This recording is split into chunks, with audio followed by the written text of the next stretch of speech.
Good morning, everyone. Welcome. Thank you for being here for our inaugural meeting. I don't want to call it the first annual because that seems to be taking some risks. But yeah, no, I hope we have a really awesome day planned. Some great people here to speak. I'm just going to give you a really super quick overview for those who are not already familiar with PTRAN and the kind of things that we do and who we are. And then I'll introduce Dr. Diana Fishbein. Or Denny, as we like to call it. We'll give our keynote. Okay. So, is this going to work? Oh, there we go. So who are we? So our core team, here we go, is Denny, who's our director, myself as associate director, and Jessica, I don't know where she's gone, who you may have seen at the front desk, who's our program coordinator, and Charles Guthrie, who's our senior research analyst. And we actually brought our team here from Maryland about 20 months ago. And so we've done a lot of groundwork in the last 18 months or so trying to establish a PTRAN network here at Penn State. And there we go. So what's our mission? Our mission, this is awful. I need to move. So the mission of our research program is to promote resilience and reduce risk for adverse outcomes by developing an integrated network of transdisciplinary collaborators, which is one of the main reasons for having this meeting today. Focused on delineating the impact of adversity on neurodevelopment and the meaningful translation of this knowledge to the development of policies and practices. And a lot of what Denny will talk about in her keynote is how we envisage that translation effectively happening.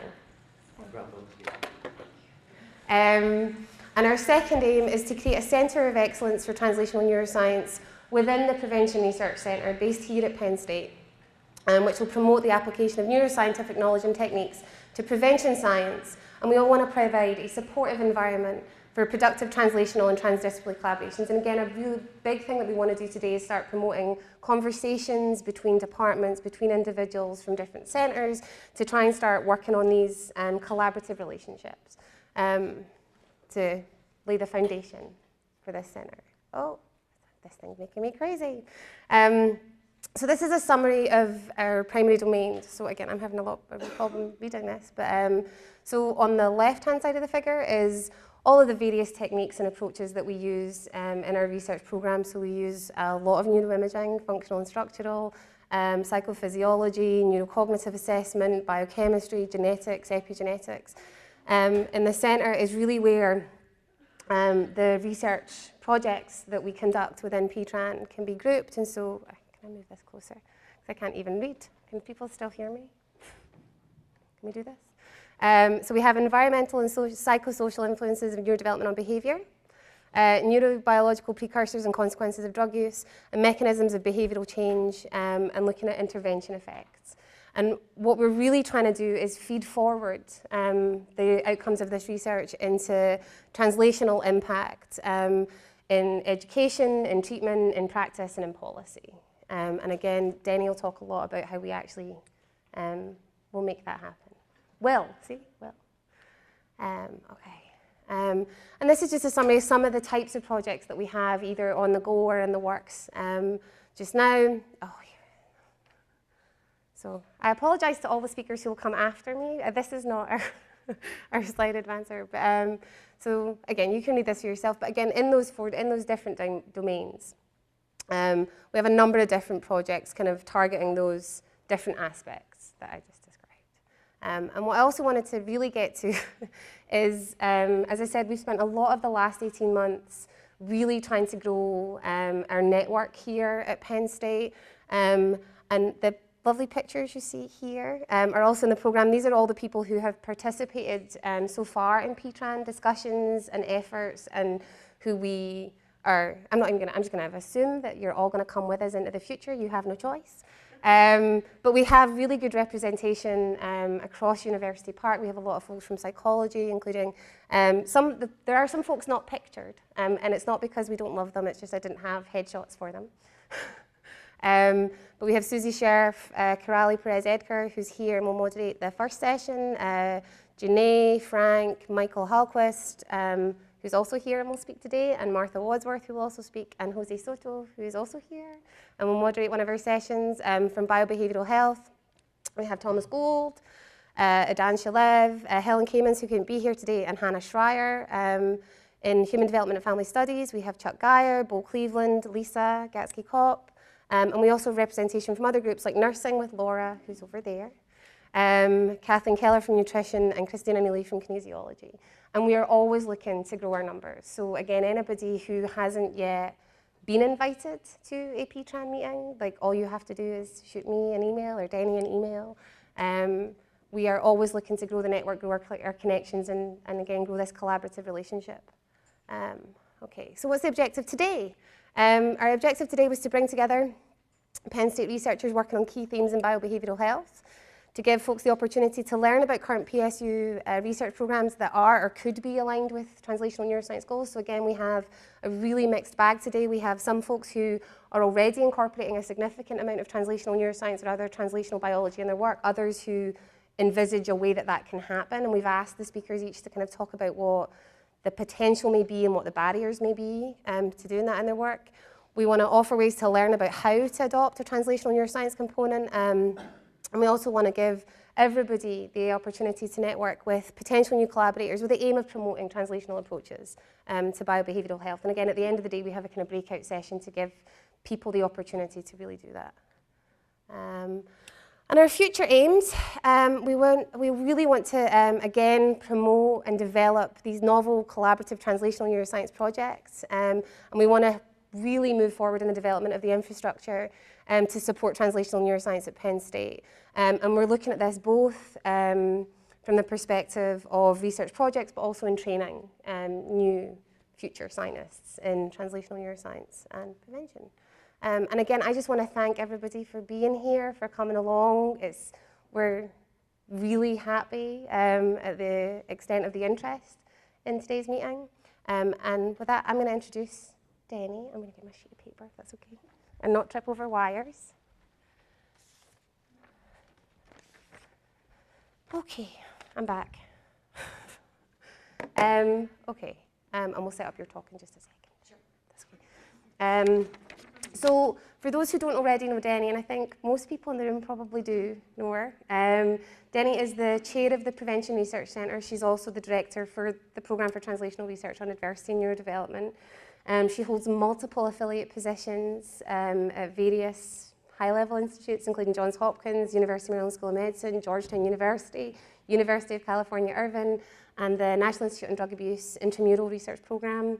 Her work focuses on utilising transdisciplinary methods and a developmental approach to understand interactions between neurobiological processes and environmental factors and the way in which that can influence intervention outcomes. Her work supports the premise that the underlying neurobiological mechanisms interact with the quality of experience and context to alter behavioural trajectories, either toward or away from risk behaviours, and that trajectories can be normalised with interventions targeted towards those underlying mechanisms. Given the inherent translational nature of Denny's programme of research, she co-founded the National Prevention Science Coalition to Improve Lives, which she is still the director for. And that's a national organisation that's dedicated to the transfer of knowledge from basic and applied sciences, as well as practical settings, to public health policy. Okay, so I'm going to talk about a precision-based model. So my role here is to try to frame the rest of the day, but even beyond that, the potential for motivating collaborations between the investigators that are interested in this area of work, adversity and neurodevelopment, and interested in the influences on neurodevelopmental trajectories of children and adolescents, and how we can intervene in those trajectories to normalize them and equalize the playing field for populations that are very vulnerable. And so I'm going to really try to give an overview and then give some specific examples of how we try to do the modeling of this approach. It's relatively new in the field. Okay, I hear that this doesn't behave very well. Let's see, maybe I should use this. Nope. Okay, we'll do it that way. All right, so a couple of years ago, I developed a translational model for the field of prevention science. Yes, there are translational models, but the focus of prevention science really tends to be on type 2. And to some extent type 3, according to this model. So when you go to the Society for Prevention Research and other events and are really immersed in the field of prevention science, you'll see that there's a lot of focus on the efficacy and effectiveness trials, and then some work on the translation of that to real-world settings. But most of it is about T2. And I have to say that if it's just in one bucket of research and it's not taking research findings from the discovery sciences and pulling them into the development of programs before the efficacy studies are conducted. And if you're not moving it further along this spectrum so that you're translating it to real-world settings, having an impact on public opinion, affecting policy, and so forth, then it's not translational. It's just 2. It's not T2. For it to be translational, it needs to have movement. And this model is supposed to reflect a movement in both directions. So we're talking not only about movement forward, but also about back translation. So if you get out in the field and you find that this intervention works great for this subgroup, but not for this other subgroup, you go back to the discovery scientists, the basic scientists, say, what are the mechanisms that are preventing people from responding well to this intervention? So it's a constant dynamic process. And this is published in a special edition that I edited in Translational Behavioral Science. So all the pieces in that edition go through the different levels of translation. The first piece is on the model itself and gives an exemplar of callous unemotional traits and how we might deal with that better than we do now because we have no treatment for it and it puts people at risk for psychopathy later in life. And so we use that as an exemplar. The rest of the articles go into each area of translation in case you're interested. So what are our neuroscience objectives relative to prevention research? And this particular symposium is not just about neuroscience. It's about really understanding what the basics are, having to do with responsivity to intervention and why so many don't respond. So, so it's not just neuroscience. It can be behavioral science, it can be social science. Basic science doesn't always go back towards neuroscience or molecular approaches. So, but we're going to focus on neuroscience because that's what we focus on. So what are the prevention research objectives? Our ultimate goal, and what's defined our program of research for eons now, is to answer the question, what works best for whom, why, and under what circumstances? The what is the intervention. The what works best for whom, and the best part is evidence-based, so we focus on those things that have been shown to be evidence-based, that have been shown to work in multiple settings with having done multiple RCTs with multiple populations, evidence-based. For whom is moderation? What's moderating? What's predicting intervention outcomes? Why is mediation? Why is it working for some and not others? What needles are being moved by this intervention? How can we better understand the processes? And then under what circumstances refers to the contextual and experiential influences on the intervention effects. And it also refers to the settings and the vagaries of implementing interventions. I'm not an interventionist. I work with interventionists, and it's hard. It's really hard to embed these models, these mechanistic models into intervention. So there's lots of problems with fidelity. If you don't have good fidelity, if you don't have a good process of implementation, it's going to be really hard to see mediators. You have to have certain pathways that are very strong in terms of their relationships in order to be able to flesh out what the mediators are.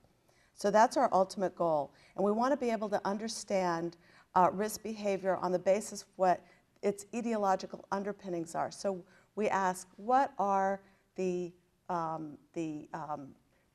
underpinnings of the risk behaviors that we want to prevent ultimately, because those underpinnings are likely to be those mechanisms that we want to change.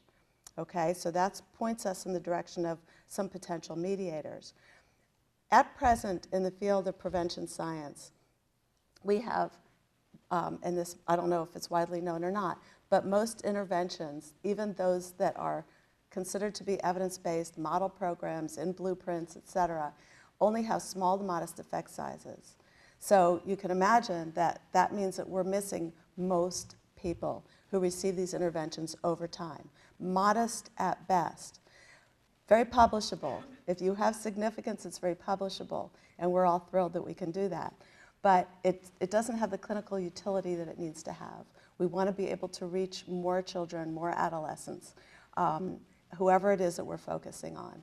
And so we need more than modest effect sizes. And the way to do that is to first try to understand where the needles are moving and whom. Come in. I think that may be somebody joining the Zoom. Oh, okay. Hi. It's lots of activity in here today.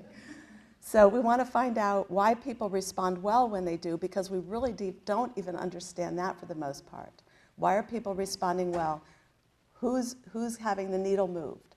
And then to be able to elucidate the subgroups, the heterogeneous subgroups of individuals that are not responding well to intervention over time. And so that is part of our program of research. And instead of looking at statistical mediators, and there are lots of them, there are lots of great papers out there on statistical mediators, but we focus only on those that are also malleable. So you can have statistical mediation with a mediator that is immovable, but in prevention science, that doesn't do us a lot of good. So good to, you can see as a moderator, that's helpful because then you know who to target the intervention to. But if you want to look at mediation, we want to make sure that it's something that we can change, that we can alter with intervention to improve our outcomes.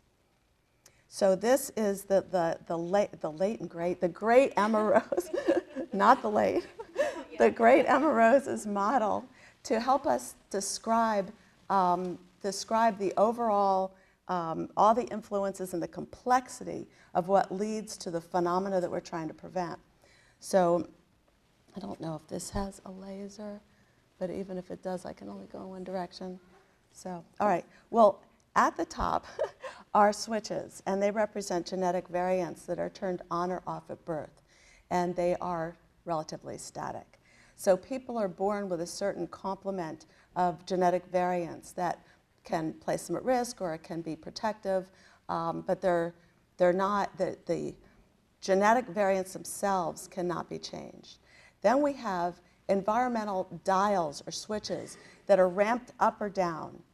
And it shows it's very dynamic across the lifetime because these things change developmentally across childhood and adolescence and even into adulthood and can affect our outcomes. So we have adversity on one side and we have the protective factors or resilience factors on the other side. So everything in red is the risk factor. Everything in green is protective. And they're ramped up or down in any given individual and can change over time.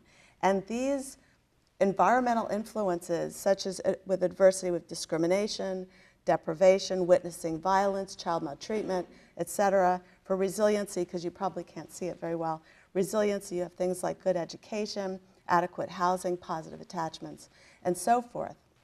And so the extent to which these are ramped up or down at any given time does affect the expression of these genetic variants. It can suppress or express genetics through epigenetic methylation. So that's why we see the epigenetic modifications in the middle. And so this is a point, and I have logged in from another advice. Okay. Well, you guys can't see that. Okay. These epigenetic modifications are now of great interest to the prevention sciences because we've actually determined that the environment can change the way genes are expressed and may be protective from an intervention standpoint. And I'll try to mention it later if I'm able to get to it. This combination of very complex influences determines what the phenotypes are. The phenotypes include brain structure and function. And in turn, brain structure and function give rise to a number of other intermediate phenotypes that can be expressed and readily measured. And so we have here impulsivity, novelty seeking, and emotional dysregulation as some examples, but in the overall categories of affect, cognition, and behavior. And so we have these different types of expressions of all these influences that then determine your place on this liability scale. So here it says abuse threshold, but this can also be applied to any form of psychopathology. So where do you stand on this threshold with respect to your liability for expressing the level of risk you are at for negative outcomes? So I hope that helped to distill sort of the etiology. I know it's very complex. It's a conceptual model that helps people understand all the various ways in which we can intervene. And so how do we apply these influences and this knowledge to our prevention protocols? What we believe, what our conjecture is that these precursor conditions, the conditions with which individuals come into an intervention with, may interfere with intervention effects, so if they're not directly addressed. So we're looking here at genotype by phenotype by intervention. And this interaction can be very instrumental in determining how an individual is going to react to an intervention. And they may interfere if the intervention is not directly targeted. Targeted intervention can enhance neural growth is another precept of this field. Neural growth and development and have potential to have an enduring impact on the neurodevelopmental trajectory. So this is something that I feel very certain of. Researchers are just starting to show this, and I'll show you a few studies that have been done along these lines to evidence that you can change the brain with intervention. That shouldn't surprise anybody because we can change the brain with our everyday experiences. The brain is experience dependent and throughout development is highly plastic. And so we have tremendous opportunity to actually alter neurodevelopment, especially throughout development, but even into adulthood. Cognitive behavioral therapy has been shown to change the brain within 12 weeks in individuals who respond well. So there's a number of interventions of that nature. If you can change the brain in an adult that's not nearly as plastic as during development, then certainly we can change the brain with an intervention that's really well targeted, that's really precision-based. Also, precision-based targeted intervention components can be mapped to the behaviors that we want to change or the underpinnings of those behaviors. So we can tease apart an intervention into its components and map it to what we think the neurocognitive prerequisites are of responding to that component, of being able to digest, assimilate, and execute the curriculum materials from any given intervention. And so I'll show you how we do the teasing apart aspect of this. And then the basic principle, early intervention is important. So we can wait for adulthood, we can wait, till someone has reached the age of majority, but you can still change the brain, but it's harder, and we don't know the extent to which it's enduring. Always best to intervene early, and when the brain is most plastic, before the behavior becomes entrenched. So here's our basic model with the brain as a mediator for risk. Again, it doesn't have to be the brain. It can be another underpinning of behavior, but we're going to focus on the brain. So we have adverse developmental contexts that lead, we know, without question, to liability and high-risk outcomes. It acts through the brain by hurting it, by literally damaging it. Remember, maltreatment, neglect, adversity, poverty, and so forth have been shown repeatedly to adversely affect the way the brain develops and thus functions. And then we have our moderators of various sorts. It can be risk and protective factors. So that's our basic model. So your screen has not changed, but now I can just see you. Anybody have any ideas about that? Well, okay. So I don't have an active screen anymore, but I'm not going to mess with it. So in showing you, in demonstrating how this works, thank you, what'd you do? In case it happens again.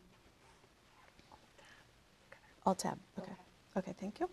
So I like to use the example of adolescence because it's so challenging to intervene in adolescence. But when I was going to school, which was way more than a few years ago, I was, very much discouraged from focusing on adolescence because there's so much variability in development throughout the adolescent period, with some developing at 14, some developing at 10. Puberty gets in the way, there's all kinds of hormones. It's a heck of a period to study. So if you can't, I always taught, if you can't control it, you don't study it, right? But over time, I learned that it was the most exciting period of development across the lifespan. And we know that it is, of itself, the ultimate risk factor, just being an adolescent. How many people have an adolescent child? I'm sorry. So, yeah, mine are in their 20s, but since the brain doesn't fully connect until you're almost 30, I'm constantly like, you can't do that yet, your decision making isn't intact, your prefrontal lobes aren't completely attached. So adolescence is a risk factor in and of itself.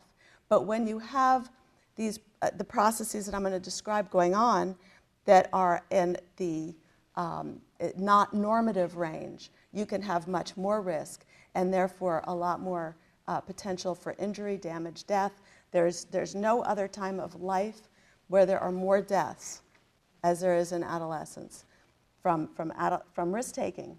A lot of it's from risk-taking, car accidents and injuries and drug use and so on and so forth. So it's very normative for adolescents to be driving without a piece of their brain. And this area and its connectivity to lower centers that control affect is not yet well developed. And so that places even normal adolescents at greater risk than at other times of life. So the frontal cortex is the last to develop, and this just shows the change in adolescence across, actually it goes from 5 years to 20, and it shows the developmental changes that are occurring, and all of these changes correspond with an increased ability to plan, make decisions, impulse control, memory, language, and so forth. But it really isn't until much later, until everything is fully developed. And I've never seen, I have to say, I've never seen research impact policy the way I have in recent years with the research on adolescent development, with many states now not waiving juveniles to adult court because of this information, with many states now having different kinds of provisional licenses for adolescents, because it has been shown that adolescents don't function well when they're with their peers. So they can't have, in many states, like in Maryland, you can't have peers in the car with you when you still have your provisional license. Studies have shown that adolescents perform fairly adult-like on cognitive performance measures when they are alone. But if you have a simulation with other peers or peers in the room where they're engaging together in the cognitive task, all heck breaks loose, and adolescents are not able to perform at the level of adults. So our focal point has been executive functioning, and it has been, 25 years, because we know so much more now about the prefrontal cortex and its modulation of higher order cognitive functions that help to dampen down affective or emotional responses. And so we focus a lot on executive function, but it's also absolutely critical that we focus on its circuitry with mesolimbic areas that are responsible for effective responses. So what we're interested in with respect to prevention is building that top-down control, cognitive control over emotional responses. And so when you have deficits in this connectivity, in the communication between the prefrontal cortex and lower centers, that's when you're going to get the most risk behavior. Drinking and drug use brings it out because you're basically damping down the prefrontal centers that are the control mechanisms. But when you have deficits for other reasons, such as due to adversity or due to genetic issues or something like that, then you're going to have some of these behaviors manifesting because you don't have as much control over attention, impulsivity, negative emotions, maladaptive stress responses, and so forth. So there's a dual process model of adolescent development that many of us refer to because it's so it so eloquently indicates what exactly is going on in adolescence. So what we have is we show the development of inhibitory control during adolescence does develop and even out, and so prefrontal development, plateaus, thank you, starts to plateau after adolescence. But what we see in juxtaposition is this increased reward sensitivity. So you get this U-shaped trajectory, and we have, more activity in centers of the brain that are very sensitive to reward and very impervious, if you will, to punishment. And so there's this disconnect between the two. And as a result, we get in normal adolescence a behavioral phenotype that is more risk-taking, more novelty-seeking, and more impulsive. And I'll repeat, when you have somebody with these deficits, with top-down deficits, you'll have even more disconnect between these two. And what happens as a result is that you increase risk from accidents, violence, STDs, and drugs and alcohol. Further, chronic stress, as I've been mentioning, is so essential to our program of research, which is why we call it adversity in neurodevelopment. Chronic stress primes the brain for novelty seeking and drug use. This is the area that is most active from stress. It can be overactivated, and eventually with chronic adversity, with chronic maltreatment and trauma and so forth, it can downregulate and become flat in terms, ways in which you can visualize this outside of the brain is through autonomic activity that becomes dampened down in children and even later who have been exposed to a lot of adversity. So they don't have the normal stress response that's adaptive and instead have either too high or too low. And it affects the way they process the environment. It affects top-down control and can have long-standing implications given its effects on brain structure and function. And that leads to the epigenetic aspect that I mentioned before. I'm not going to go into any detail, but adversity has been shown to affect the way in which DNA expresses itself. And when there's adversity, there can be very long-standing change in epigenetic modifications that can have detrimental effects on behavior and, again, top-down control. But what's interesting for prevention science is that these changes are alterable, they're reversible. So what's exciting, and there's a chapter in the Translational Behavioral Science edition that I mentioned before, there's a chapter by Moshe Sif at McGill that is really brilliant, that discusses not only what we know so far, it's a new field, and especially new for prevention, but he describes what the potentialities are for epigenetics in the field of prevention science. Monkey work, primate work, has shown that if you give a mother monkey an intervention, that it will actually change DNA methylation in the mother and will change 2 subsequent generations with respect to methylation who did not receive the intervention. So it can have these cross-generational effects that have potential for us in prevention to affect things not only in a long-standing manner in those who receive the intervention, but in their offspring and their offspring's offspring, and perhaps beyond. So it's something to explore. It's still very new, but it's an exciting new area in the field. So the critical needs in the field of prevention science are to use science-based programming to optimize individual potentialities in the context of prevailing social and biological conditions. And those were all those things in the Rose model that I showed you earlier. Psychopathology is more likely to develop in the absence of external resources and when there's lagged or maladaptive neurodevelopment. And delineating these mechanisms, we believe, is essential to learning how to strengthen these conditions. How do we strengthen vertical control? Programs are much more likely to be more effective when they precisely target these underlying mechanisms and aspects of self-regulation. So an understanding of these interrelationships can have an impact at various windows of opportunity across development to alter risk status.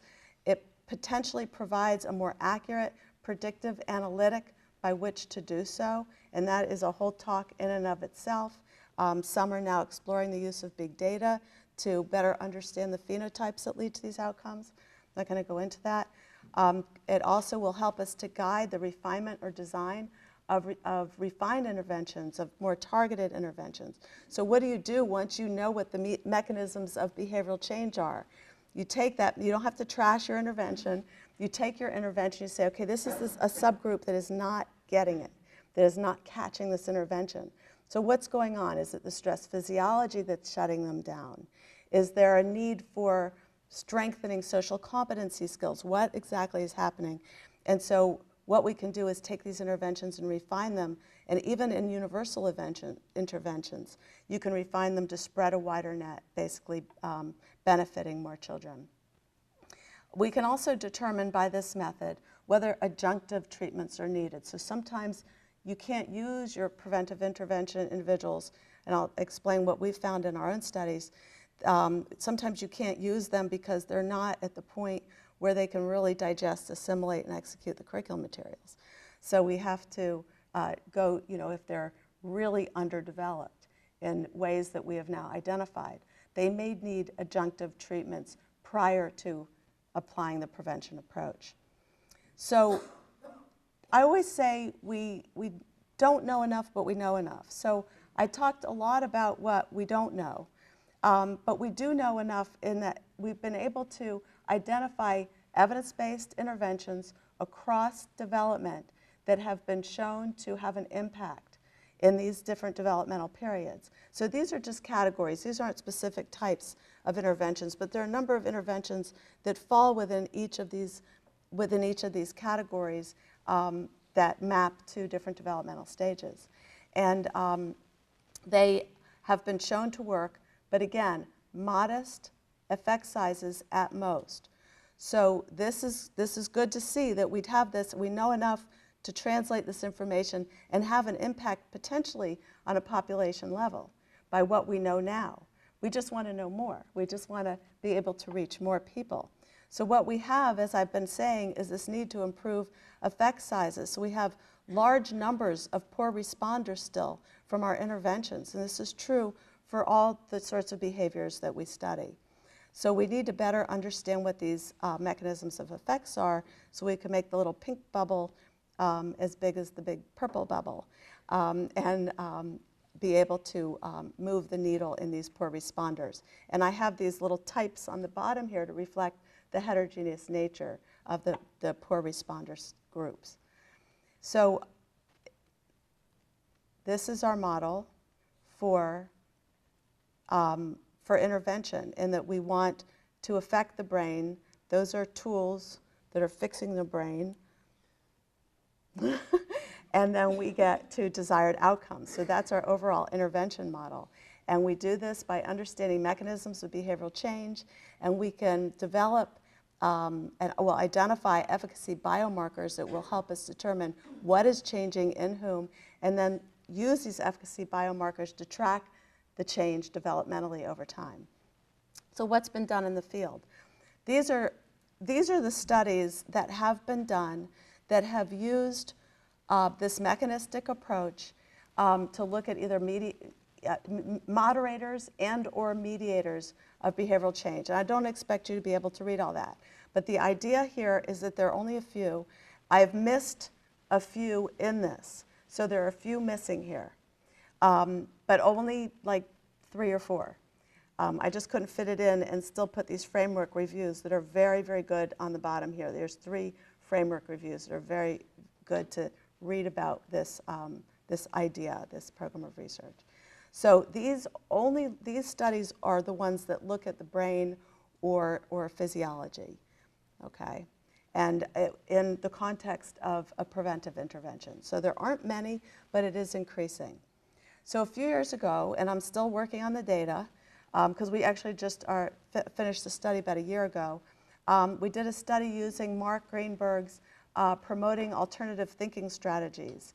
And he did the intervention arm with Celine Dimitrovich, and I did the mechanisms in Baltimore City schools, kindergarten through second grade, low-income neighborhoods, and we looked at mediation, moderation. The little turtle there might confuse you, but it's part of the curriculum. And the kids learn vertical control by turtling. I don't know if you know anything about it. It's absolute phenomenal intervention. We had really strong effects of this intervention. So they turtle, they stop, they think, they say, "You're making me feel bad." The other little boy looks at them and go, "Oh," and then he diffuses. And so they turtle in the schools. And then they go home and they turtle when their parents, because they have very coercive environments in many cases that they go home to. And so they're feeling bad and they turtle. And their parents are calling us going, "My kid's doing this turtle thing. What's going on? Why, what does this mean?" And we explain it, and then it catches on. So it's really kind of cool. Everybody should do it. And so what we wanted to see and this is just one small component of the PATHS program, but what we wanted to see if the PATHS program overall affected certain proxy indicators of brain function that we could measure in kindergartners that wouldn't be too invasive. So we did, and Lisa Gatsky-Kopp was on this study, of course, doing the psychophysiology. Sometimes I forget I'm at Penn State, and it all started here. So we had really strong direct effects on all of our behavioral outcomes. 0.01, really strong. Never saw it before. Mark said he had in this population, hadn't done this population before, and never had such strong effects. But because you're looking at mediation, everything has to be so well done with respect to the intervention. But I don't care. I don't care about direct effects. They couldn't interest me less. So I'm interested in what's going on with the kids that aren't responding well. So this is just a really brief summary just to say that we got strong moderation by our neurocognitive functions. So we looked at neurocognition, we looked at emotion regulation and stress physiology in these little kiddos. And we found really strong moderation by inhibitory control and emotion regulation. We're still looking at stress physiology, which is really challenging to do in little kids and in buildings that have really poor connectivity, just like in the brain, but the electrical outlets don't work well, and there's all kinds of issues, but we're still looking at that. There is some indication that the stress physiology is moderating outcomes, but we have a lot more analyses trying to make sure of what we're seeing. And then there's preliminary evidence for mediation by our neurocognitive measures, that that's actually changing. But what's interesting is that the kids, these are all fairly low-functioning kids. I did a study in the same population of 15-year-olds a few years ago with a micro-trial of this nature. And we found the kids in ninth grade, 15-year-olds, had an average IQ of 80. So this is not a high-functioning population. Is their intelligence level really that low? No. It's a function of poverty. It's a function of not being exposed to the words that are asked in the verbal IQ measures. There's a lot of things going on. But the point is that they're not well functioning, so it's not a regression towards the mean, but what we're finding is that the kids with even lower functioning are not getting the intervention. Well, that's really important to know. There may be a need for remediation before they can even respond to these interventions, much less the school curriculum. So it has a lot of implications for how children function throughout life. So what I love are the mindfulness studies. I'm getting more and more interested in this. I did a study myself a few years ago, but as you know, the PRC is really at the forefront of some of this work, irrespective of whatever I did way before I came here. But what's so cool about the mindfulness studies, which could, contemplative practices, yoga is an example, and there are a number of others, MSBR and so forth. So what is so cool about these studies, it has been shown to change the brain. For actually about 15 years now, there have been neuroimaging studies showing that mindfulness changes the brain in adults. And so this is just a sample, as opposed to the other slide, this is just a short sample of what's been found in young and mid-level adults. in terms of change in the brain. And so this has a lot of potential and can be easily scaled, which is why it's so interesting. So what we do when we want to look at any given intervention, so this isn't only about mindfulness, but we try to identify the components of any given intervention so that we can map them to what we expect to be the needles that need to move in order to change the outcomes. Okay, so I've not done yoga. I'm signed up. I start July 1st. But I know it's about time, right? But these are the components of yoga. These are the, the exercise, the postures, the breath work. Breath work is extremely important in this. The meditation, the self-actualization, and so on and so forth. And so we try to figure out, this is just a conceptual model, we try to figure out ways in which these components would affect the brain and also affect stress physiology. We're talking about vagal flow here, which is a physiological substrate of attention and emotional regulation. And then we want to look at the outcomes. And so we can do this with any intervention, is identify what those components are, and then figure out what the neurocognitive prerequisites are, for example, and those things, those mechanisms that are most likely to change. So, so we've done this with 4 interventions, I guess. Now, I think every intervention should have this done so that they can be designed to work better, to, let's do scale them, let's do get them out there. They're affecting some children very favorably, and families and communities. But let's find out how to make them better. So these are the putative mechanisms of action for mindfulness. I'm not going to go into any of this. It's a table by Katie Wiskowitz, who is really prominent in this field. And it just talks about the proposed processes involving top-down and also bottom-up control. So we have also done this with the good behavior game. Anybody know what the good behavior game is? A few people. So it's one of the best preventive interventions out there and has been used internationally. It was actually initially piloted in Baltimore. It's still used in Baltimore. It's used in a number of states. It's used in the entire province of Manitoba and other places in Canada and in other countries. But guess what? It only has modest effect sizes. So what do we want to do with that? We want to find out who responds best and on what basis. And so that can guide program refinement. So the key questions are, can a school-based universal intervention affect these kinds of substrates that we're talking about? Are they intense enough? Can we actually strengthen vertical control and reduce aggression? And do these neurobiological differences help to explain the heterogeneity? Another part of this particular model and others that I'm starting to think about is the potential for universal interventions in particular, which are not necessarily that intensive, but they may motivate change in a behavioral trajectory that once consolidated might lead to change in the brain. It's possible, therefore, that pre-post changes are not going to be found in these brain and physiological measures, but rather that it is the change in behavior and the practice and the habituation and the consolidation of behavioral change that leads to change in the brain that can be long-standing, that potentially can be very enduring. And so if we just stop with the post measure, we may not find anything.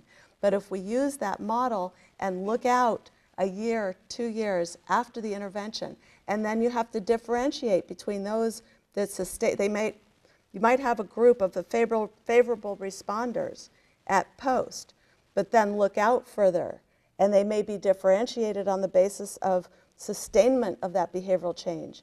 And these guys up here, theoretically, will have more change in the brain than these guys who do not sustain that behavioral change. This has never been tested, and I'm hoping that we get this wonderful study that's in review in 2 weeks. Everybody stop and pray. And we'll see what happens. So that's for the good behavior game. And this is just a quickie model because we're looking at emotional regulation, inhibitory control, error monitoring, which is very specific to the good behavior game. I won't go into it. And we expect GBG to fix the brain, leading to better neurocognitive function. which will lead to better peer relationships. We've got peer relationships as the second mediator, thus leading to behavioral outcomes. And then we have reward sensitivity moderating, because this is a very reward-based program. And so reward sensitivity is considered to be a trait, not a state. I don't think it's going to be that movable. It's more of a genetic thing. It's been very well mapped neuroanatomically in the brain. We don't expect reward sensitivity to change, but we think reward sensitivity will moderate the effects of the intervention, so that those that are more reward sensitive may do better. And interestingly, in the good behavior game, and we took all this to account in our modeling, the good behavior game works best on aggressive boys. And guess which groups tend to be more reward sensitive, just in general, aggressive boys. So we'll see. And this slide just shows that we have a lot of, this slide actually refers back to adolescents being much more reward sensitive than in childhood or later in adult. And that's because of that dual process model that I showed you earlier.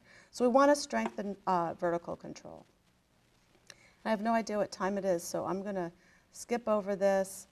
We want to optimize so that things are scalable, so we get programs down to their very core components so that they can be easily adopted in school systems and in clinical settings and so on and so forth. So optimization is another process. I'm learning a lot from Linda Collins and Carrie Kugler and others in the Methodology Center about optimization that I'm excited about. So the ultimate goal is that through a transfer of knowledge from etiology to practice and back to etiology, clinical and public health policies will be increasingly responsive, applicable, and precision-based, thereby exerting greater impacts. So I won't go, I think I must be out of time, right? Barriers, 5 minutes? Okay. So, no, I'm kidding. There are many, so we want to translate this information, right? I said we don't know a lot. We all have jobs for a long time. We need to do the research to find out how all these mechanisms work. But we know enough to translate this information so that it can be utilized in communities and by policymakers and so forth. Well, maybe not this year by policymakers. I was on Capitol Hill yesterday, and oh my God. Wow. So we could just have a comedy skit right now, and I could forget all this. So, you know, there's compartmentalization and siloing that occurs, of course, we already know that, and that can be repaired through transdisciplinary communication and collaboration. There's also a lack of familiarity of these disciplines, so when you talk to, you know, somebody in the social sciences or an interventionist, they're like, well, what does, you know, neuroscience have to do with this? And not really sure. I think people are very accepting of this now, of these models, but don't necessarily want to be involved. But how can we hold hands? How can basic scientists, which is basically what our program is embodied, you know, how can we hold hands with interventionists to try to sort out what's going on in their interventions so we can make them better, so we can help more people, particularly those that are most vulnerable. So, and we also don't, because of this, have these holistic models in place to begin to sort out some of these issues. So hand-holding and handoffs. So there's a point at which I would not want a molecular geneticist trying to design a preventive intervention for kindergartners. And I know that sounds like, well, why not? But I know it's like I'm insulting somebody. But, you know, you can't know everything. You can't do everything, and so the idea is that you collaborate. I remember when I was really young and early on as a faculty member, and they're saying, why do you have, you know, 6 co-authors? Can't you do anything by yourself? And it's like, well, you know, that's what it takes. That's transdisciplinary. That's transdisciplinarity. So, and then there are system-level barriers as well, including scientific funding. So a lot of times reviewers don't understand these approaches and can be, you know, not quite up to speed with where the field is going. And there are a lot of institutional disincentives to this. I don't find that here at all, but in my previous institutions, I do find disincentives to cross-collaborations. But here, where's Susan, the cross-cutting lady herself, they really incentivize it actively. So it's a great university. got that in. So, so we need to incentivize that. We need to diversify and bring people together. And then there's a lack of end-phase translation. So a lot of scientists, we actually do trainings in this through my coalition. Scientists are afraid to translate their findings. They're afraid they're lobbying. There are federal restrictions about lobbying. However, you can lobby on your own time. And advocacy is not lobbying. And you can only not lobby when you're being paid by NIH. So if you go home that weekend and want to go to the March for Science and walk into Congress and lobby, you can do that. You have to report it. There are systems here that require you to report it. But you can lobby. But we don't as a coalition. We advocate, we educate. We don't talk about specific legislators. We don't try to promote them or deny them.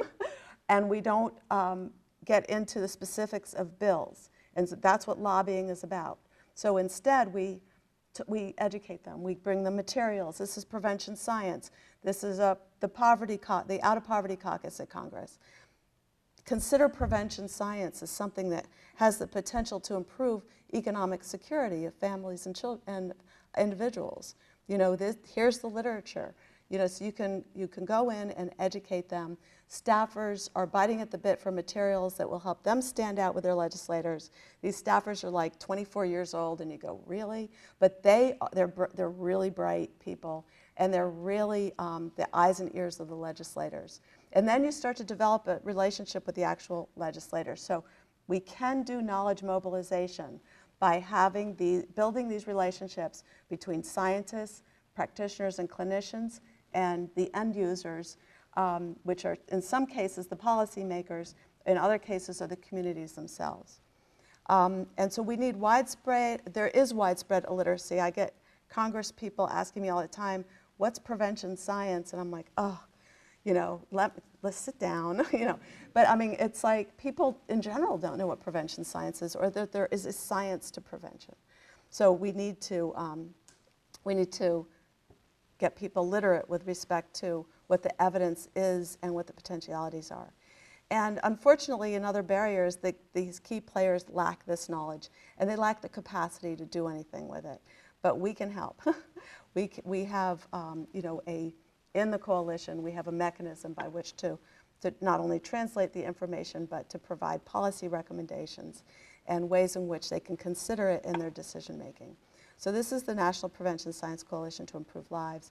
It's a facilitative mechanism to transfer this information. One of our goals is to institutionalize evidence-based practices so that they don't come and go with the grants. I mean, if any of you have done, you know, intervention research and you're done with your grant, you pull out, and the school is like, well, how do I continue? Or, you know, the clinical setting or the community, like, how do I continue? In the Prevention Research Center, there's a lot of long-standing things going on. Most places don't have that.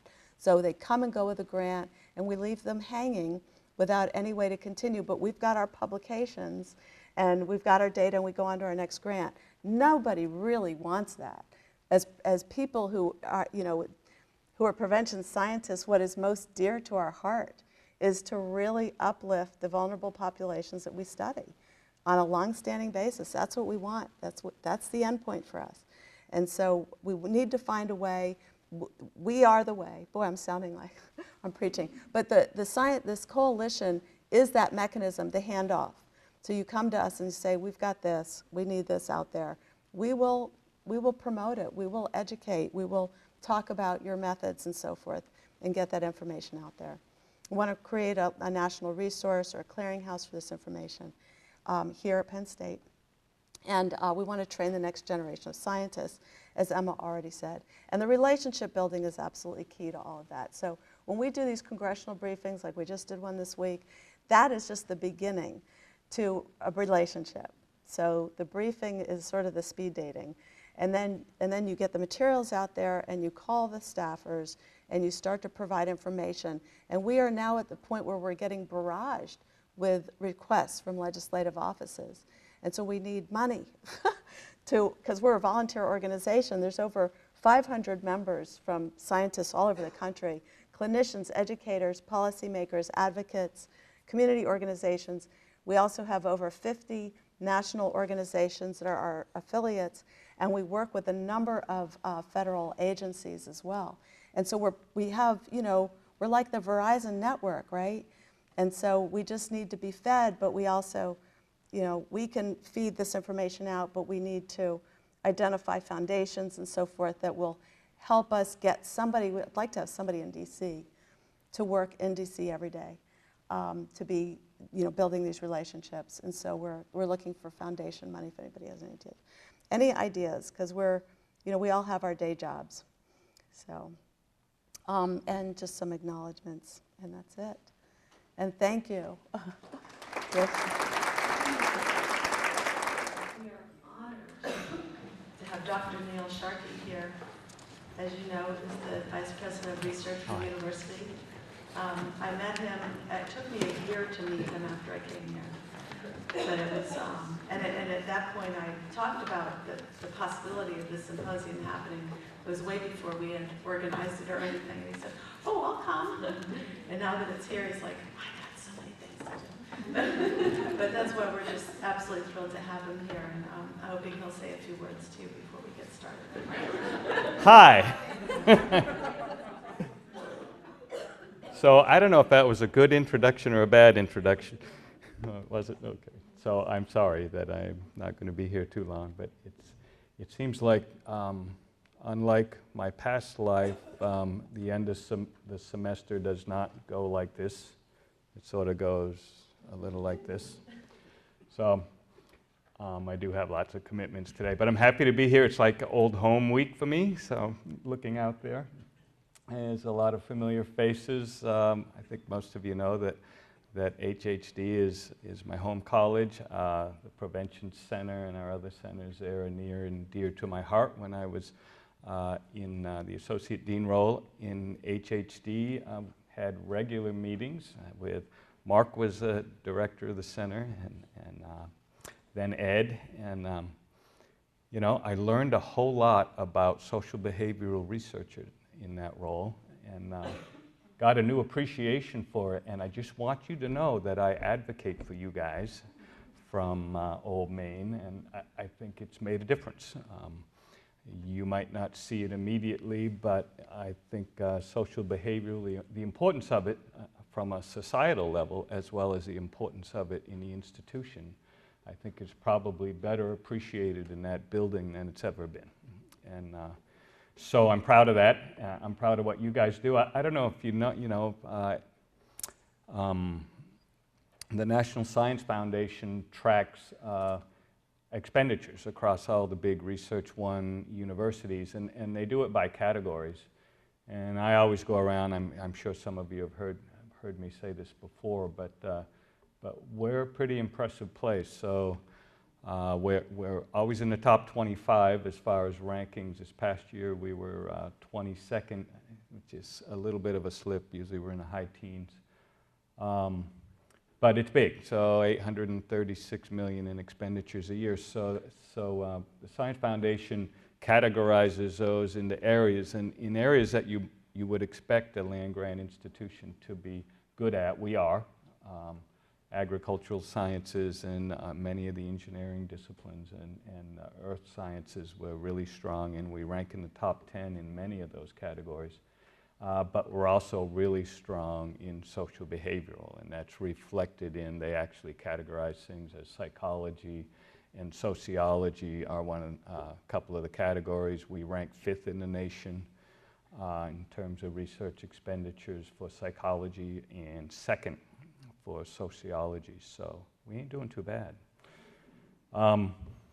Along that theme with the distribution of expertise with PSU as a comprehensive university, one thing I do brag about, even though we might be 22nd in terms of absolute ranking, we are good in almost everything. So along these lines of categorization, we are in the top 10 in the nation in 10 different categories. And there's only 3 other institutions that have those kind of credentials, and that's Hopkins, MIT, and UC San Diego. So we're in pretty good company as a comprehensive. We also rank, if you take away the privates, that particularly nowadays have far more resources than a lot of publics, and certainly ours, we rank 12th. So we do well. I hope we can stay doing well. As you guys might guess, there's a lot of attention in Old Main and elsewhere, and in all our major Research One associations, AAU, APLU, and those kind of groups about what's going on in Washington. We sort of dodged a bullet for the rest of the remainder of the 17. In fact, we got unexpected gift, which was great. So our income and grants and contracts this year are doing just fine. We're pretty much on track with our performance last year, a little bit above. But we're gearing up for another fight. I mean, who knows? I mean, one never knows what they're going to hear when they go home on the news. But as things are right now, you know, the president is still advocating for big cuts in discretionary spending, and that translates to cuts in all the agencies that we rely on. So we battle on a regular basis. We have a great government relations team in Old Main. I know some of you probably know those folks.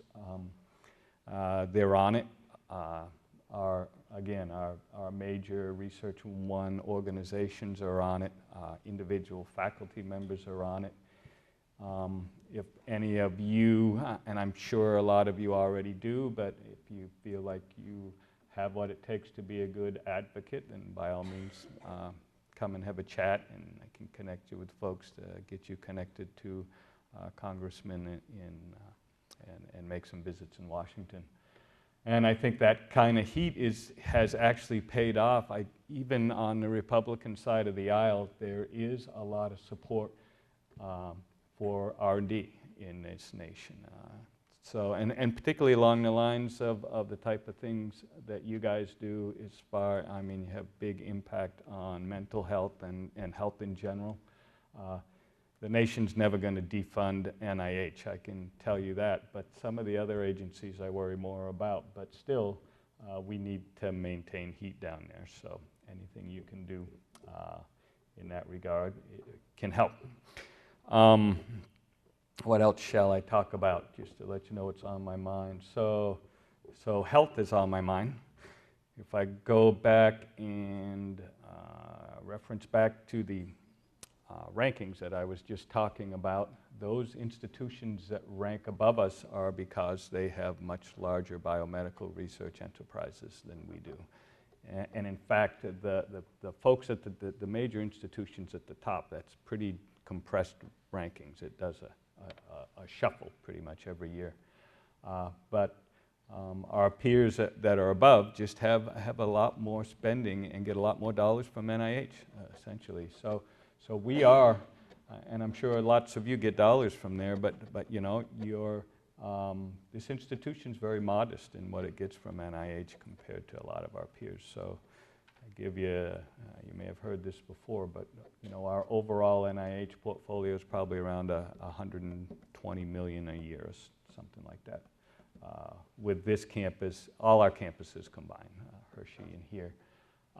If you look at a Pitt or a Penn, their portfolio is over 400 to 450. So, you know, 4 times. So if we even doubled our portfolio in biomedical, we would, I would love that. And then the president wouldn't be pushing me so hard to get over $1 billion in expenditures. But I do think that we should be doing more. For me, we're a land-grant institution. Seems like one of our roles should be health. And I think we can do a lot more in health, particularly in central Pennsylvania where University Park is located. There's no reason why we shouldn't. We have the basis. We have some great scientists here in you guys' domains, as well in several other domains where we have a good basis on which to build. So that's on my mind. I have, you know, grand visions of how we might go about doing that. A lot of it ties into our development campaign, trying to get to do big things, and things that could stand up new programs and new buildings to house programs and things like that. So we'll see how it goes. I think the university is probably better positioned development-wise to do stuff like this than it's ever been, due to the nature of the new development campaign that kicked off this past year, which is doing marvelously, by the way. We're actually exceeding where we should be at this point in the campaign in terms of income. But that approach in this campaign is totally unlike anything that we've ever done, and in fact it's only been done once or twice by any institution, and that's this thematic approach where not only are we soliciting as usual for scholarships and for helping particularly those students that can least afford it to get through Penn State in 4 years. And the president has stood up a number of programs to enhance our ability to do that, but also these thematic efforts, one of which is health, enhancing health. And so there's a focus on that throughout the institution with lots of people thinking about it. So I really think we have an opportunity to grow in that area, and I hope we do. And you can all be a part of that. Other areas that are on my mind are energy. We've defined ourselves as an energy university, and with good reason. I don't want to get too far down into the weeds and get too off base here, but we've done some pretty in-depth analysis, and we find out that in a broad sense, we're probably as good, if not better, than pretty much all of our peers in this domain, because we have such great expertise across such a wide domain, from energy policy all the way through to fossil fuels and carbon capture and everything in between, biorenewables, et cetera, et cetera. So you know, if you make the assumption that we will maintain our funding out of Washington, I think the future looks bright for the institution. I'm pretty jazzed about it. So I just need to keep pressure on that our government appreciates the value of R&D for the nation. And so I don't know if I want to say too much more. I'm sorry I missed your talk. We were in the back corner kibitzing a little bit about your talk on male brain development. Yeah. I could contribute to that. Yeah. So I've had that experience. In fact, I think I'm on the downside of that with I raised 3 girls and 1 boy. They've all graduated from Penn State except the boy, who seems to be taking an unusually long time. But I think he's over. I think I actually see the light at the end of the tunnel. So, and you know, just as an anecdote, it was very interesting. So we were at an event around commencement just prior to when the various commencements started across our colleges, and the president hosts an event during the meeting for the trustees, where all the college marshals are invited and their parents, and they're presented, and it's a nice little reception type thing. So from all our University Park colleges, I think we have 12 of them, I think, all girls, only 1 male in a whole bunch of them, which was very noted. You know, there was a lot of folks commenting on that. Really striking. And so yeah, they're all. I was never like that. I don't know how I avoided it. I looked at my son and say, man, if he was like 4 inches shorter, he's like a mini-me. And it's just, but so I can relate. But the things you do are important. Thank you very much. The institution, certainly my office, appreciates this domain very much. We would love to strengthen it even further. So keep up the good work. It's not Old Main or me or administrators that are responsible for all those numbers I was bragging about. It's folks like you. I mean, you guys are doing it. It's hard to get funded. I know it's hard work, and you have to be tenacious, and you have to have thick skin. And so it's really appreciated what you guys do for the institution and for our students, and I hope you get some time off this summer. So thanks. And so I'm very lucky to introduce three wonderful speakers this morning. I'm going to try to be a very light touch moderator in the sense that I'll just sit at the table and I'll raise my hand when we hit 15 minutes. And you can either stop or just keep on talking. But I just wanted to give you a heads up of where we are. So our three speakers are going to be Dr. Laura Dorn, Dr. Karen Bierman, and Dr. Kathleen Keller. Our first speaker is Dr. Laura Dorn, who received a PhD in 1989, right here from Penn State. And then she left us to go to Cincinnati as part of the Children's Hospital there. And then she came to her senses and came back to Happy Valley. And I had the great honor of interacting with her at various locations across the town. We seem to be at the same place at the same time quite often. Her specialty is in behavioral endocrinology, particularly in the role it plays in increasing and decreasing levels of risk in adolescents. And she'll be presenting some of her work to us today. Dr. Dorn. First, I'm going to provide just a very brief overview of the framework that I use for my interdisciplinary research, and then give you a couple of research examples, a little bit about puberty, and then also I'll emphasize one particular study that I call the health behavior study, and then briefly talk about relationships with translational science.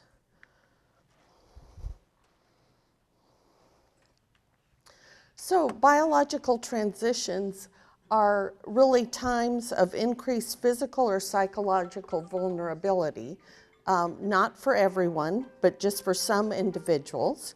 And this vulnerability is at least partially related to things about the stress system, reactivity of the stress system. You heard Denny talk a little bit about that today. It could be, the vulnerability could be genetic or constitutional, and also context is likely a very big part of that vulnerability.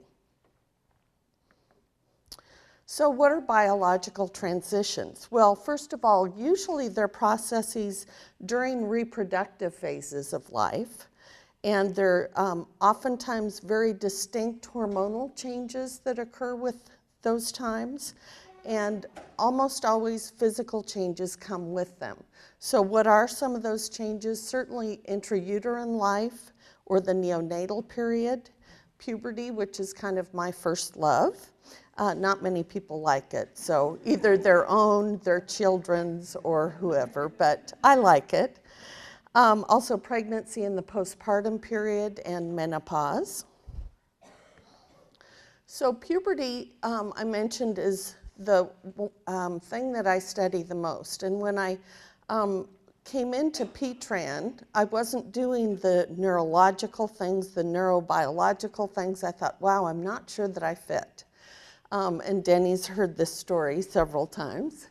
But then also, kind of one of the things I'm wedded to is getting people to think about puberty more and how it applies to the research they're doing, and helping make those measures within different domains stronger and better. So unfortunately, I'm not going to talk a lot about puberty because I thought I'd go to another area that I do study, but it has been very nice that a number of people within PTran have thought about putting puberty within their studies. Martha, your study is funded now. I don't know if Susie Scherf is here or not. So that's an area I'm kind of wedded to. So my overall questions of my research have to do, in this transition of puberty, what makes some adolescents more vulnerable than others to negative outcomes? And this would be like behavioral or mood outcomes, also physical outcomes. And does the stress system play a role in this? So in this health behavior study, I gave it kind of a benign name because the grant actually was entitled Smoking and Metabolic Consequences in Adolescents. And if you put that on the consent form, parents get really wigged out. So health behavior study, very creative, I know, but. So this gave me a chance to look at the impact of puberty, substance use, and depression on bone accrual in adolescent girls. And you're probably thinking, how the heck do those things go together? but they actually do. And then also thinking about stress system mediators. So this is just the very simple model here where bone accrual, I was looking at girls between 11 and 19, thinking about puberty, but also smoking and depression and anxiety and the impact that those may have on bone accrual. And I'm hoping to convince you of that.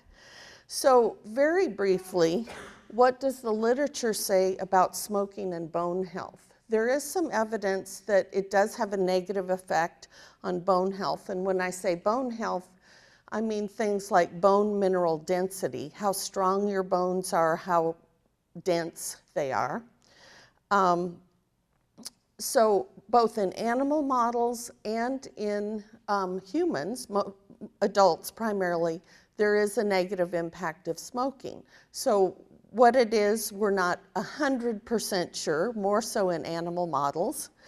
How about depressive symptoms? That one is like, that can't be related. But actually there are 3 or 4 very good meta-analyses showing that more depression, particularly in women, postmenopausal women, are more likely to have osteoporosis. And a postdoc that was with me at the NIH when I did my postdoc did a great New England Journal publication showing that women with major depressive disorder were more likely to have osteoporosis.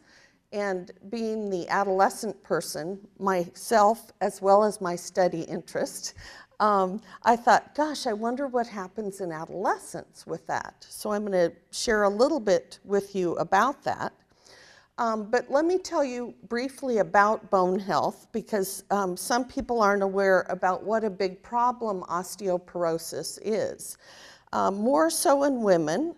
It's a very costly public health problem. Over 10 million adults are impacted as individuals, particularly elderly women. And we think that by 2025, about $25 billion will be spent on this disorder, mostly because of fractures. So with thin bones, you're more likely to have a fracture. Okay, this just gives you a picture.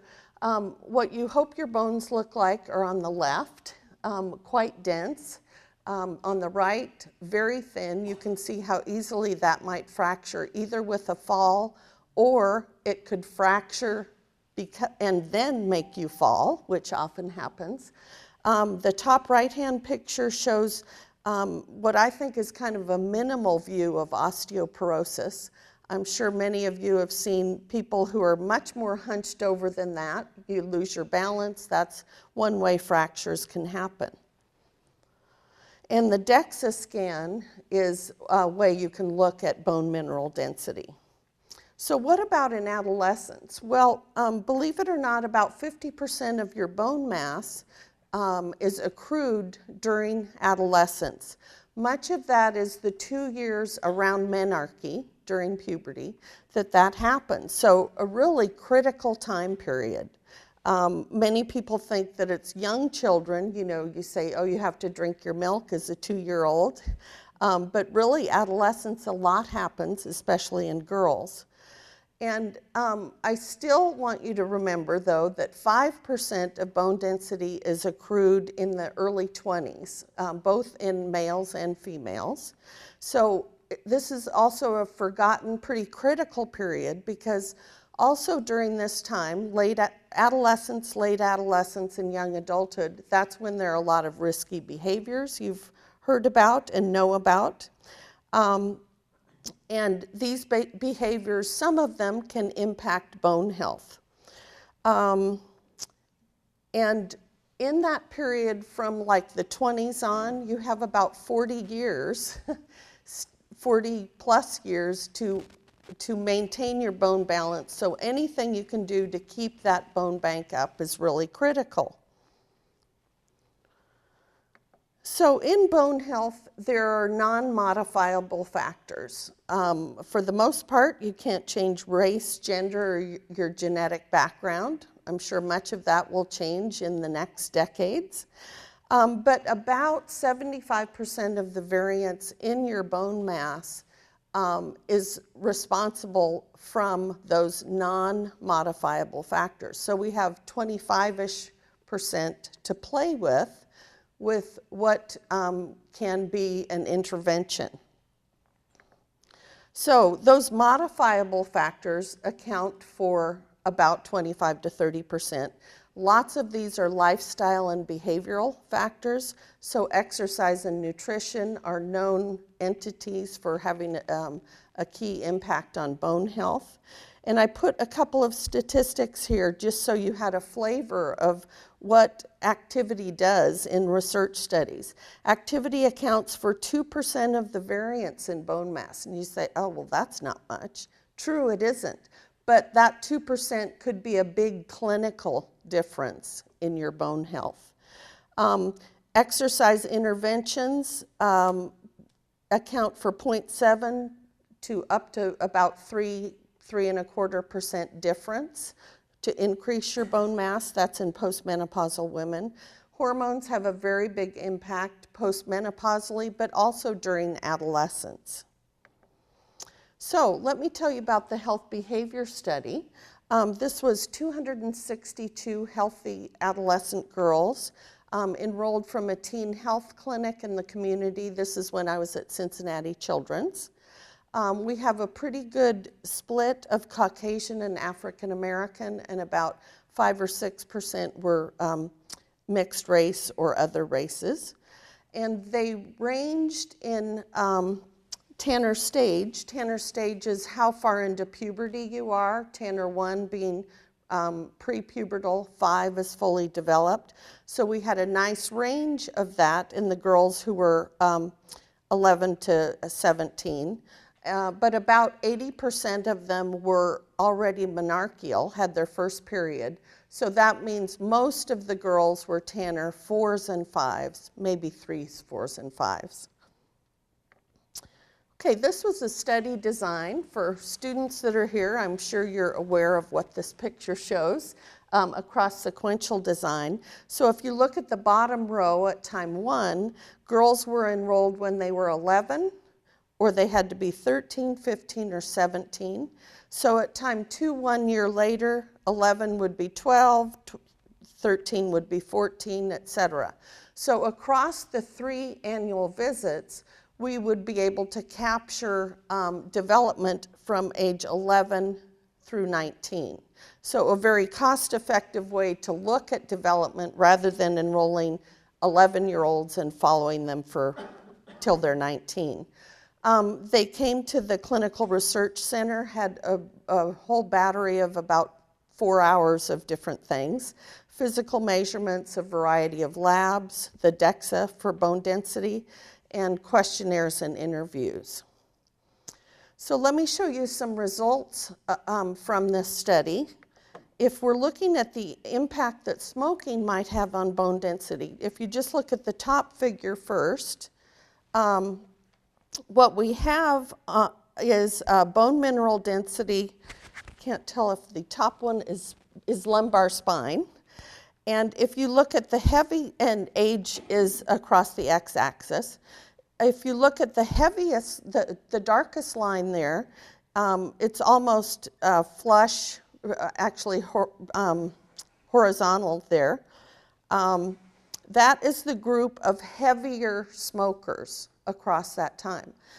What you want in your bone density to be happening is what that dashed line is. It's increasing across those ages.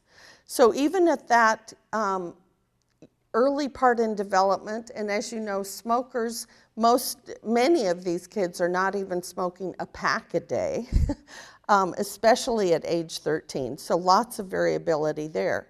If you go to the second figure, same thing, but it is hip. So it's those are fracture sites that are most common. And you can see that heavier smoking group really is even decreasing across that time. So what's happening is you're not developing your bone bank during this really critical time, so that when you're my age, you're in deep doo-doo for your bone mineral density.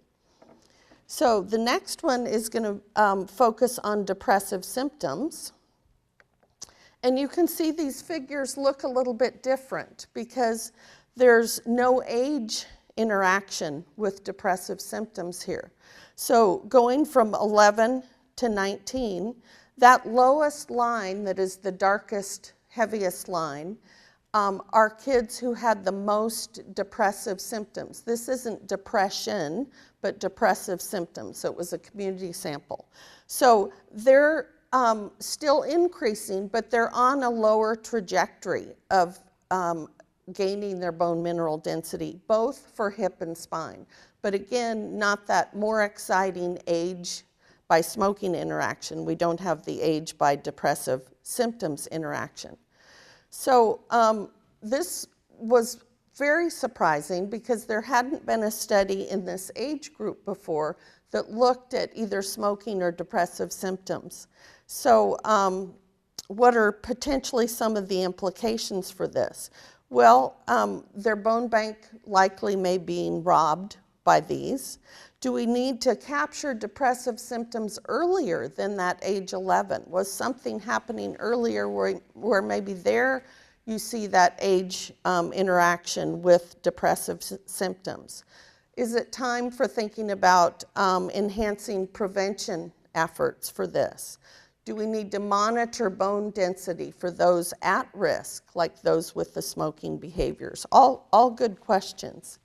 So the next step challenges, if you want to think about the translational science aspect, also having to balance it with NIH initiatives. Is replication or extension acceptable? In some eras, it's not. In some institutes, it's not. So what kind of grant do you put in? What do you need before you do an intervention? Is one study enough? Probably not. Another thing that's been very tricky is convincing reviewers that adolescence is not all rosy. I was shocked that reviewers would say, well, this is such a healthy period. Why are you even looking at this? There are no problems. And I thought, wow, do you even go outside your house? How can you not see that? So, very challenging. Then also the challenges of why prevent that early. It's ridiculous. Osteoporosis doesn't happen till you're 60, 70, 80. Okay, so forget about adolescents. Throw them out. They're no good. Who cares? You know, that was the feeling I would get. Another aspect of reviewers was, well, they don't listen anyway, so why should you do anything? Okay. Okay, so I found a great figure in the literature.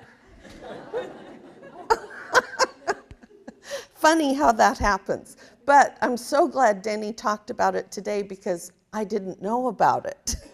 It's not my area. So I'm going to wade my way through here and can be critiqued later. You can hand me a note and say, you got this wrong. But here's what I'm going to kind of look at here. I changed the names to protect the innocent here to make it a little more health related. And I can't read what's there, but it's something about looking at the environment and, anyone else read it? Understanding human condition. The second one, where methods are, is identify and analyze relationships and then gaining knowledge about interventions, followed by intervention relationship effects, and then thinking about evidence-based practice guidelines. So I made that a little more applicable like to a healthcare setting. And then transition to practice. Okay, so then let me look at the next thing here where this was one grant application I put in, still looking at accrual of bone density, putting in binge drinking in a college sample. And one of the things I added here in the center is looking at mechanisms of stressors, both self-report as well as biomarkers for this, and then looking at those combined effects here. So looking at mediating effects of stressors. One of the program officer suggested for the revision, put in a bench aim. And I thought, okay, how do they define bench? We've heard we're bench scientists. If you go into a molecular biology lab, we are not bench scientists.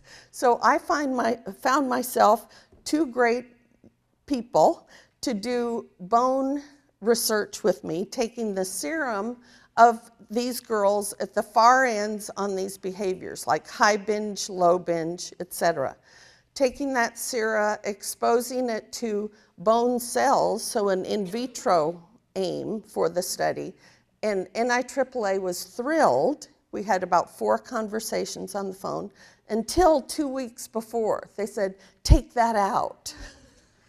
So I was excited to be going to what I think is more the T0 part for an in vitro aim for this. And then also thinking about mechanisms. So back to the drawing board, that didn't work out.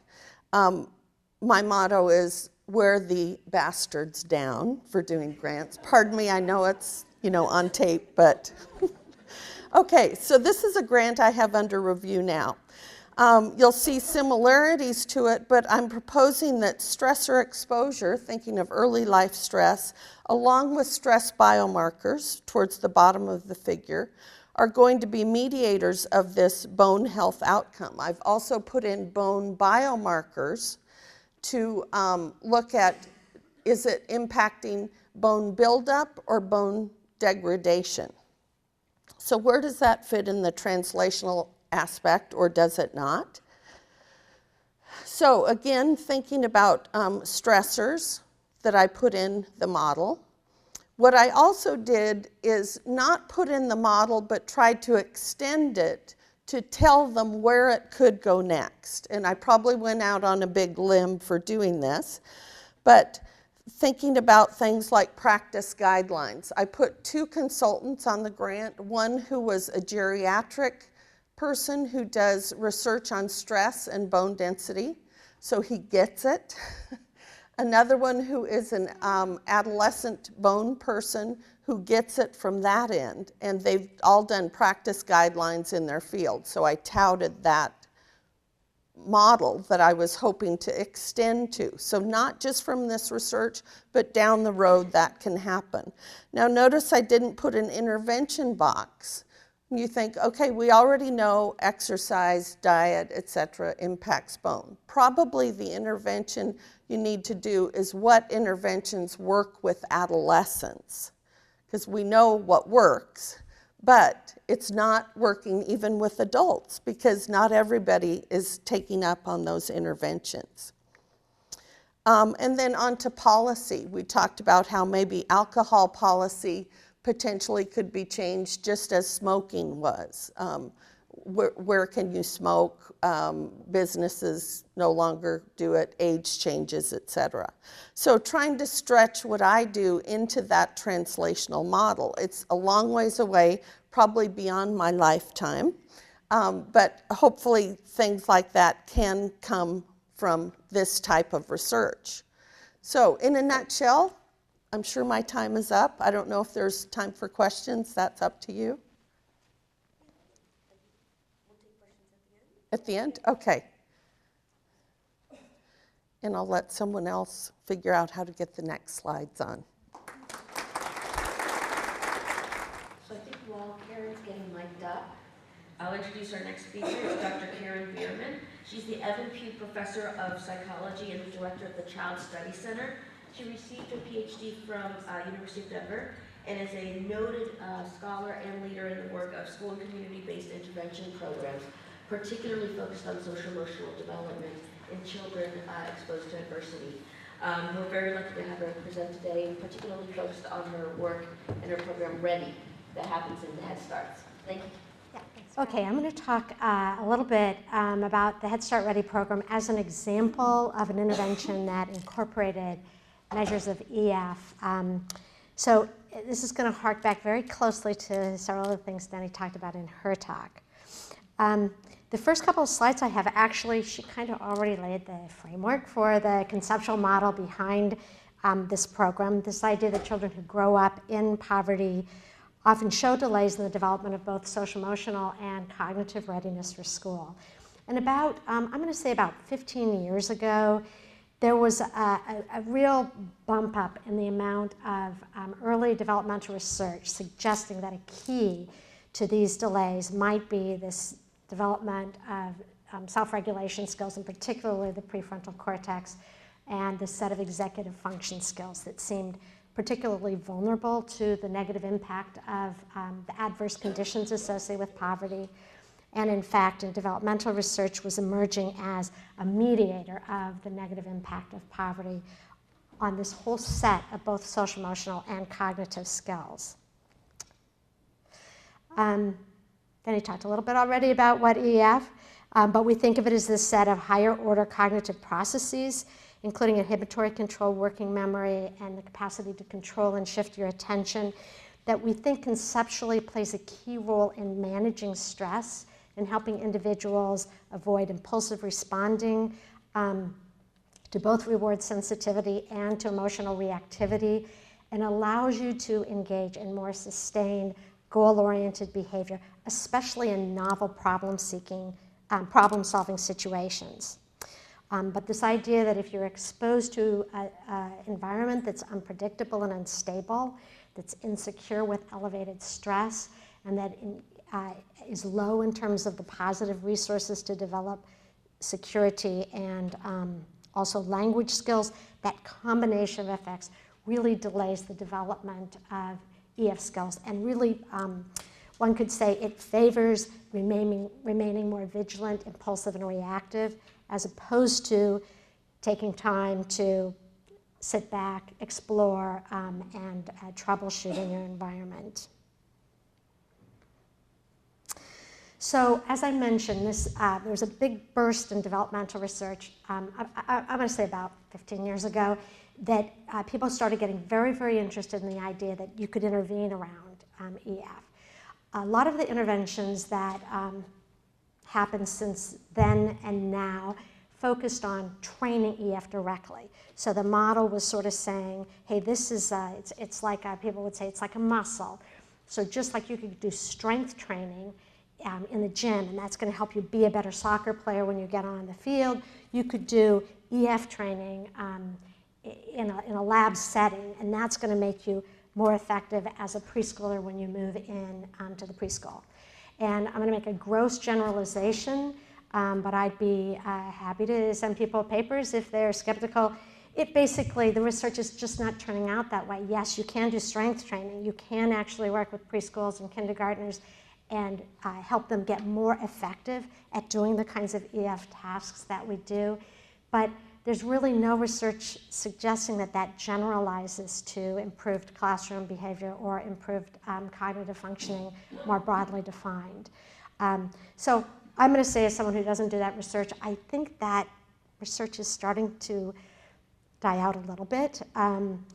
And when you think about it, there's a way in which even in the muscle training model wasn't very good. I mean, you could go into strength training. You could go and work out a lot, and that's not going to make you a better soccer player. It might, if you were really out of shape, put you into a position where you could play soccer more effectively, but there's not a direct tie. So the alternative approach was to look at interventions that we were already doing. This is really the kind of model that Denny was talking about, and try to better understand the conditions under which and the aspects through which they might be moving executive functions. So that's the model that we took, was this idea of really incorporating measures of EF into a preschool intervention so that we could look at how they were affected by the intervention and what impact they seem to have on kids responding in areas of both social-emotional functioning and academic work. So the actual intervention that I'm going to use as the example of this is the Head Start Ready intervention. This is a program that was funded. It started back in 2003, and the whole goal was to integrate intervention programming into Head Start classrooms that address both the social emotional delays of children growing up in poverty and also their cognitive delays. It used the preschool version of the PATHS curriculum that Denny showed in her talk, and it integrated with that a set of other curriculum supports to help preschool teachers enrich the language use in the classroom, increase dialogue in the classroom, and also focus on emergent literacy skills. There was a curriculum, a scripted curriculum they followed. I think I have a little bit more on that in a minute. And also a lot of professional support for teachers to help them implement these activities. So conceptually, I'm going to tell you just a little bit about the intervention and why one might even envision that it should move EF. So a core conceptual hypothesis was that the PATHS intervention, which was the social emotional piece, would play a critical role in moving EF. The idea was first PATHS and the professional development that went with it should create a more predictable, positive set of behavioral supports in the classroom. So the classroom itself was more predictable and supportive and warm, less threatening, and therefore reduce that sense of unpredictability and chaos. There are also a set of stories, activities, exercises that specifically teach about emotion states. So there's the little puppets that are the characters that are featured in these stories. You can see the picture of the emotion cards that children are taught to use initially to develop a vocabulary for emotion and an understanding of their own feelings and others. The idea behind that is when you're distressed, if you're able to calm down and identify what exactly the feeling is, you're more able to scope out the situation, de-escalate, and solve the problem. There also are lessons, turtling, that Denny talked about, and specific lessons in how to calm down, how to communicate a problem, and how to generate ideas to solve that problem. And finally, in the Ready version, we combined the PATHS curriculum with an interactive reading program. So every day, teachers had an interactive reading session, and the books we used in that program were linked with the emotional themes for PATHS. So the focus on that was really language development, but it also reinforced the discussion of PATHS-like themes. So all of those are hypothesized to really build in different ways these self-regulation skills. So the actual Ready trial involved the assignment of Head Start classrooms in 3 counties in Pennsylvania to the intervention or usual practice. So the control group here, kids are just going through their usual Head Start. The intervention takes place in the year, it's in Head Start classrooms, so children are 3 and 4. We're only following the 4-year-olds in those classrooms, and we're following them. They get the intervention the year before they go on into kindergarten. So the intervention there between the black boxes is happening, and we're measuring them at the beginning of Head Start, at the end of Head Start. Then we have a follow-up study where we're following them each year, then into elementary school. So first I'm just going to tell you what we saw in within the context of the pre-kindergarten findings. So one of the things that we did was to look at, did we in fact improve the classroom climate? Did we in fact have the impact on teaching quality that we hoped? And then we ran models on kids' outcomes, and this is just the design. They're nested within classroom, a couple demographic covariates, and the pretreatment score. So here's the intervention effects on teaching quality itself. These are done with trained observers who are naive with regard to treatment condition. And the main effects you can see are in the area of an improved emotional climate. Observers saw the Ready classrooms as being warmer and teachers using more emotion coaching. They saw more positive classroom management, more positive discipline. Some of you who do this kind of research will recognize the class measure, which is a well-used measure of preschool. You could see the broad dimensions of the class were right around trend level. And then we also used a separate measure to examine, did teachers enrich their language use in the classroom, which was another key part of Ready. And you can see there we had quite strong effects. It turns out when you go into many of these preschool classrooms, teachers are not talking very much with kids.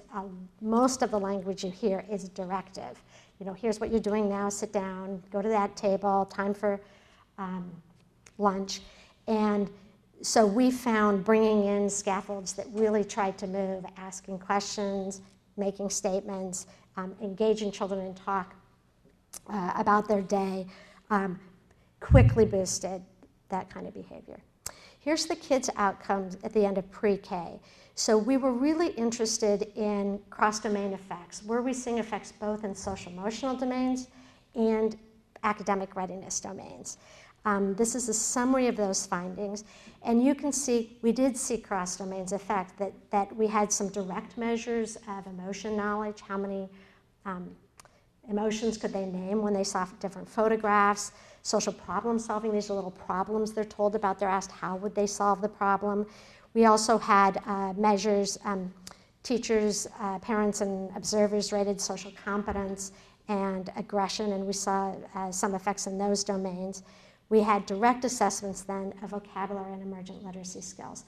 So certainly at the end of pre-K, it felt like this program got implemented well, and it had the immediate impact that we hoped for.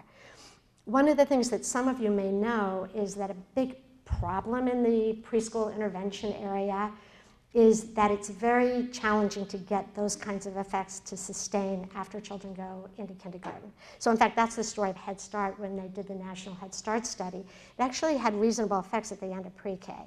The problem is those disappeared when kids went into kindergarten and didn't reemerge. So we were very interested in would our effects sustain and what role EF might play in sustaining those effects. These are our effects at the end of pre-K on EF. And I will say we were a little disappointed because we wanted to see stronger effects on EF. We got a trend on improvement in the dimensional card, change card sort. Kids have to sort by color, and then they have to sort by shape. And the question is, can they shift their attention to do it differently? We had an observation measure, which was basically after assessments were done, the assessor rates the child on things like their persistence and their focus and their attention. We saw a significant effect on that, but that was still observed behavior. And the other measures that we had of EF, walk a line slowly, peg tapping, backward word span, no significant effect at the end of pre-K. Luckily, however, we kept looking at these measures and kept collecting them as kids went on into elementary school. And so one thing that was emerging is the developmental studies moving forward. Another thing that is emerging is in a couple of the other studies where people were intervening on EF was a pattern of moderation where in fact, there was no main effect, but what interventions seemed to be doing, who it seemed to be helping, was kids who entered preschool with delays. So when we got to the point of doing these developmental analyses, we became very interested in the idea, well, maybe this is going to be moderated by level of EF.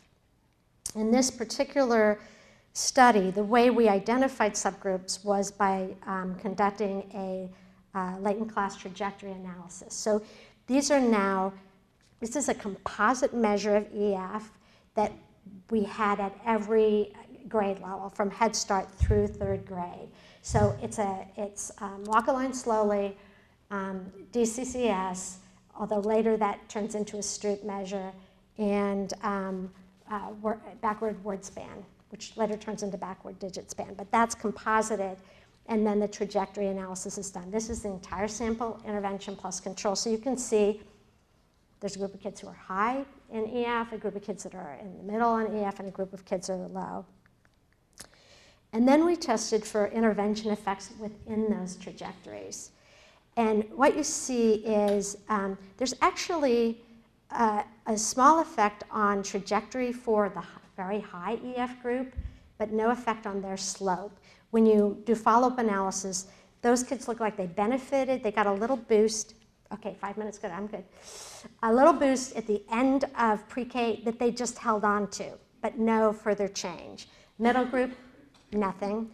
But the bottom group, you can see has an emerging benefit over time that's significant on both slope and intercept. So they have significantly better EF by 3rd grade, and their growth curve is better. Now, if you notice, it's not that they are literally getting better, it's that they are holding onto their position in the pack as children without the intervention get worse over time. Our interpretation of that was that behavioral self-regulation that we were seeing at the end of the preschool year, and I didn't show you that that also sustains when kids go into elementary school, allowed them to keep engaging actively in classroom learning. So our sense is it's that active engagement that's protecting their EF from falling off, whereas the kids without those behavioral skills, perhaps our interpretation is perhaps they are disengaging and just not benefiting as they move into elementary school.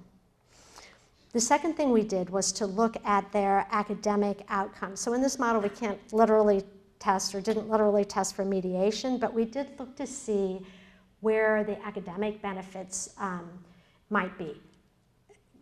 Just a context for this, in our follow-up measures, we hold on to significant effects, in fact, through the end of elementary school in the social emotional domains, but we lose those academic effects that we had at school entry.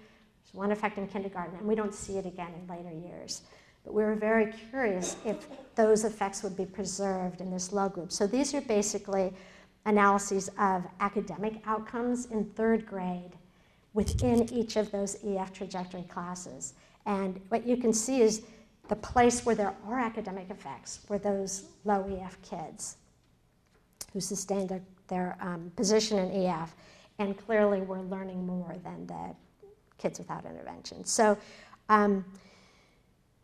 so we're really excited about these effects because they really do suggest that some of our more conventional social emotional and language support interventions in preschool can be boosting EF. They give a little bit of a sense that that may not be a universal effect, but really focused on the low group.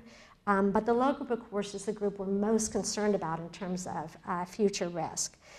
I think we're also very excited in this approach of what can be illuminated in terms of mechanisms of action by incorporating these kinds of measures into a field-based intervention.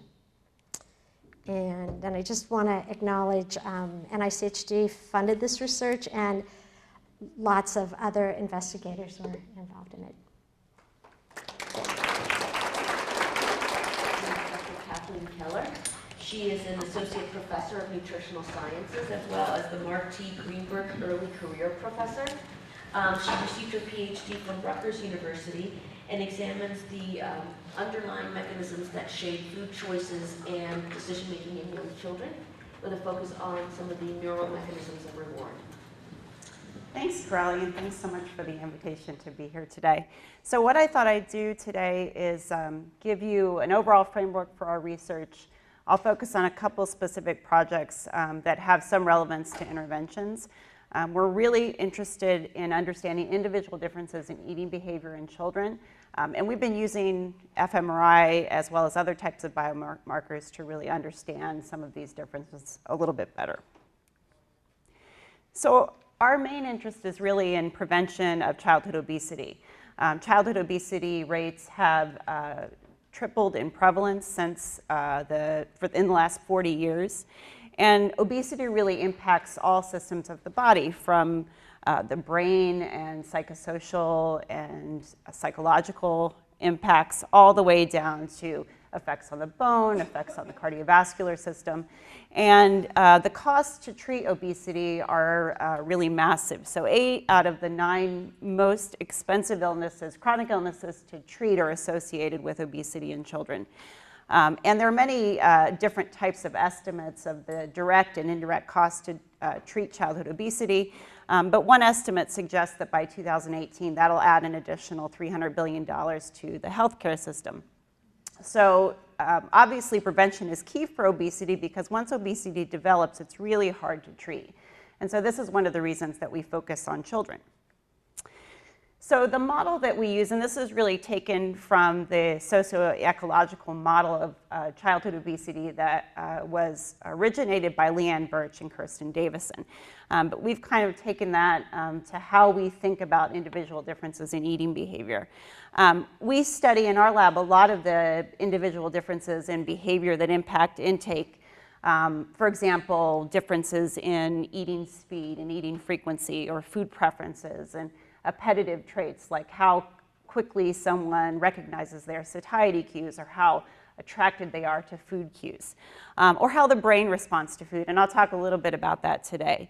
But we have to remember that this is really in the context of the parent and family environment. So there are lots of different types of parenting factors, family factors, access to food in the homes, rules around food in the homes that also impact a child's food intake. And in addition to that, what really complicates factors are these large-scale environmental factors that impact the overall food environment. For example, food accessibility, or the built environment, or how accessible healthy foods are in your environment versus how accessible unhealthy foods are in your environment. So when we study food intake in children, we try to take into context the multiple factors that really impact this. So some of the key questions that have been on our mind in a lot of our projects are whether or not we can use neuroimaging to really understand why people make the eating behavior decisions that they do.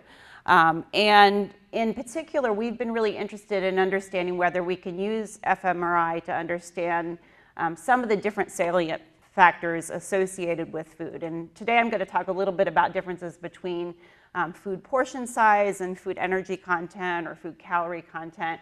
But there are other types of factors that impact food, for example, how it's marketed or how it's branded, how much you like a particular food or how much you crave a particular food. Does brain exposure to food cues actually predict real eating behavior? And so we spend a lot of time in our lab phenotyping eating behavior differences in children. And whether or not the brain really predicts those eating experiences is something that we've spent a lot of time trying to figure out. And then finally, can we apply this information that we learn to improving interventions? And we're just really starting at the surface to approach some of those problems. So just to give you an overview of some of the studies that we're working on, we've tried to really think about the obesogenic environment. That's a phrase that is often used to describe the current environment we live in. Large portion sizes of calorie-rich foods are readily available and really describe the environment. So our studies are really kind of hitting on a lot of these environmental influences that we're faced with. So for example, we have a line of research looking at how kids respond to food advertising cues, and I'll just briefly touch on that today. For example, if we give kids the chance to, in the MRI, actually expose them to food advertising cues, does that actually predict their real eating behavior in the lab when they're given food with those same advertising cues? We also have a line of research, and this is in collaboration with Chuck Geyer and Nicole Roberts and Shana Adis from my lab, where we're looking at decision making. So how children respond to anticipatory cues related to winning food and winning money, and how that actually relates to their eating behavior in the lab. And then the study that I'll talk about the most today is, again, many of you from this room are collaborators on this project, but looking at how children respond to portion size cues and how that actually relates to intake in the lab when we vary food by portion size. So one of the reasons that we started with portion size, before I came to Penn State, I was really interested in this portion size effect that Barbara Rolls and some others at Penn State had really studied quite a bit.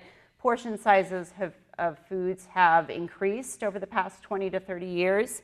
And so we're readily and quite frequently exposed to food portions that are actually larger than what we need. And so we often call this portion distortion, where your brain becomes sort of normalized or accustomed to seeing foods that are larger in their presentation than what they might be 20 to 30 years ago. So what's the problem with this? I mean, we should have some sort of regulatory mechanisms when we're faced with large portions to control this. Well, it turns out if you expose people to large portions of food, this is just a meta-analysis of studies in adults and children, and it illustrates very nicely what we call the portion size effect. So this is the portion served in grams as a function of the amount eaten. And as you can see, there's a positive relationship, but it's not a linear relationship. And this is important because you could imagine that at some point you get portions of food that you're faced with that just become too big, and it's almost a turnoff. And so at some point when you give people a very, very large portion, they actually will have a plateau effect and not eat as much as you would predict. So there's lots of individual variability in this response. And one of the things I was really interested in when I started these studies is whether or not there were some people that weren't susceptible to this effect, and could we understand a little bit about how their brain processes this information to hopefully inform interventions in the future. And our assumption when we started this work, or something that we wanted to make sure was a fundamental component, is that we would have some clinical implications that could actually improve eating behavior. And we're really at the start of this neurofeedback work, but there are starting to be some proof of concept studies. This is just an example of a reference here, where they can actually train people in real time to downregulate areas of the brain that might be problematic when faced with food cues or food craving. This just happens to be in adults, but we believe in the future there could be some clinical implications.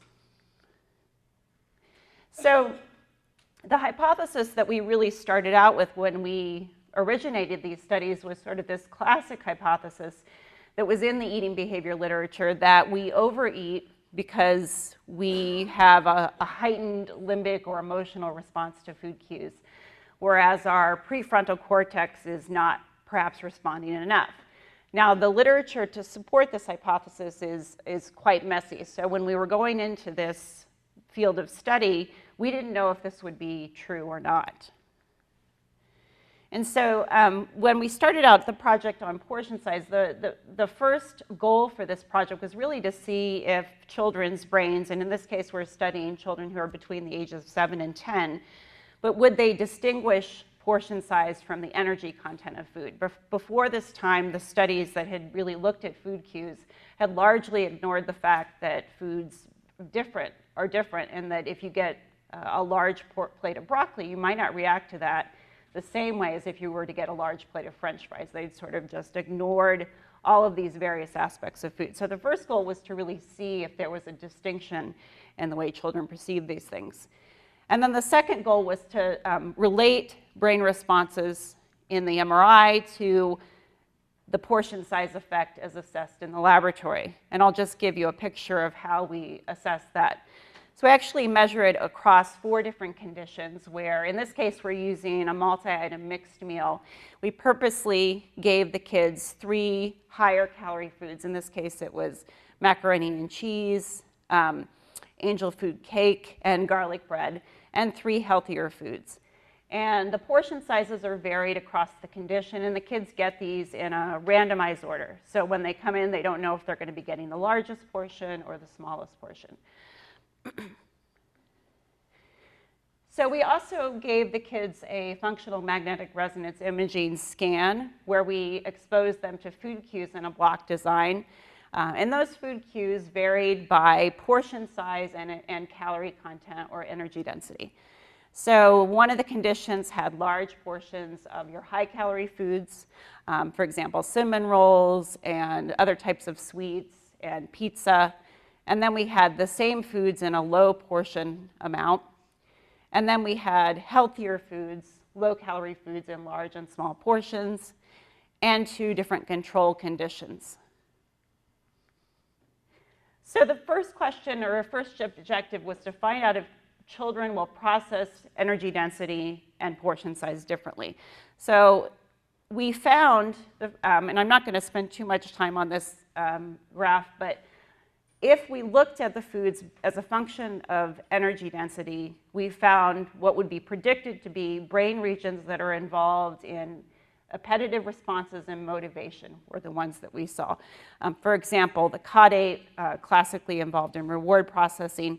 The insula is the primary taste cortex and is also involved in interoception, which I'll talk about in a little bit. And then the fusiform gyrus, which is involved in object recognition as well as other things. So this was not a surprise because it had been really what had been found previously when people had looked at differences between the calorie content of food. So when we looked specifically at whether or not kids could respond to differences in portion size, we found just one area of the brain, the inferior frontal gyrus, orbital frontal cortex, that showed greater deactivation to large portions. But this was primarily driven by our large portions of the low-calorie, healthier foods. This particular brain region is involved in a number of different things, motivational responses and also cognitive control. So we think that there might be some lower motivational responses or potentially the kids had to have less cognitive control, but we don't know exactly what the specific function of this is. And so I think the important part to this first point is that we did find differences in how kids respond to those images. So we also looked at how that actually relates to their intake in the lab, and we found a number of areas of the brain that were related to laboratory intake, and I'm only going to talk about one of them in detail. One of the specific areas that we were interested in was this area of the inferior frontal gyrus. And what we found out in this particular graph is showing you the weight of the foods that we served. In this case, we're only looking at the high energy dense foods as a function of the amount that the kids ate. And what we found is that kids who had high activity in this particular region, you can see that they almost show a slow sort of protective response from the portion size effect. They're not responding as much as these kids who had low activity in this region, who have a very high slope and who eat quite a bit more when they're served larger portions. And so we had a number of different thoughts about what this could be. One particular thought we had is that the inferior frontal gyrus is involved in inhibitory control. So perhaps these children have higher inhibitory control when they see large portions, and that might protect them from overeating. But we had some other ideas about what this might be doing, and I'm going to talk to you a little bit more about those to talk about how we think this might be relevant for interventions. So we looked at this same association, this particular brain region, the inferior frontal gyrus, in a couple of our other studies. In this case, we're looking at the study that Shauna Adis was doing with Chuck Geyer's lab, where we're looking at kids' brain responses to anticipating food or money and how that relates to their intake at a palatable buffet. And in this case, we actually found that kids who had greater brain responses to food relative to money actually ate more of these savory fat food options at the palatable buffet. So there was a positive association here. And it wouldn't have been what we would predict from our results in the portion size study, where kids who had high activation in this area actually seemed to be protected from the portion size effect. And in another study that one of my students, Travis Masterson, was doing, where we looked at children's responses to food brands relative to non-food brands, and then correlated that with their intake in the lab to a meal that had food brands on all of the food options versus a meal that had plain brands, or what we call generic brands. And again, we saw,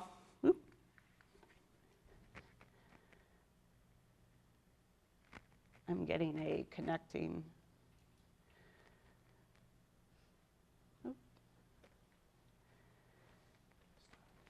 yeah, something.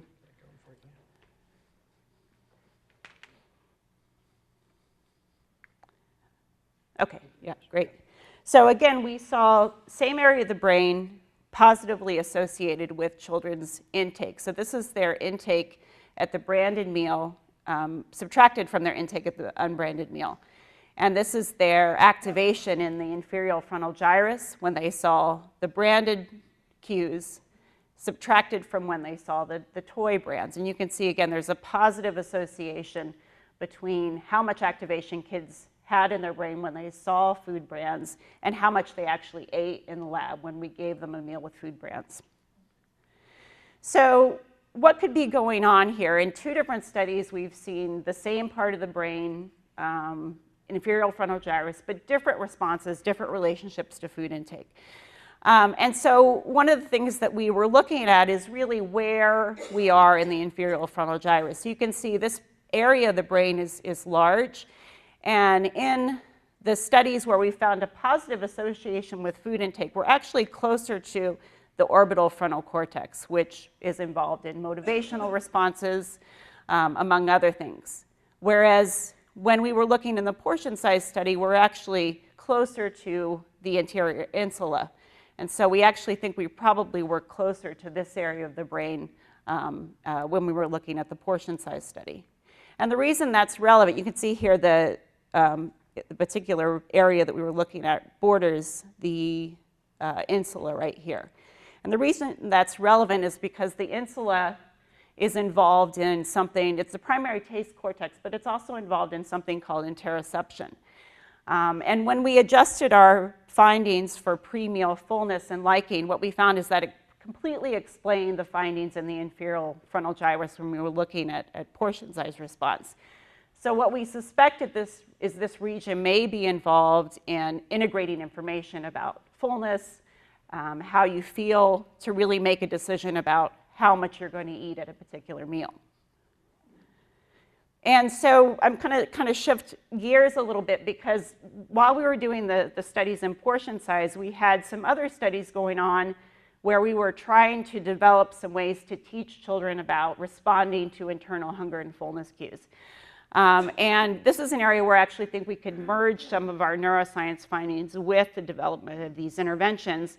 You can think of these interventions a little bit like mindfulness, but specifically mindfulness that's associated with sort of strengthening your ability to recognize your internal cues. So we developed an intervention that really relied heavily on a video game that we developed for kids, where they could feed their little doll different amounts of food, and then it essentially takes them through a digestion simulation that is really tiered towards the amount of food that they select. So if they select more food, the stomach fills up more. These are preschool kids, so we take them all the way through to poop, which they really like.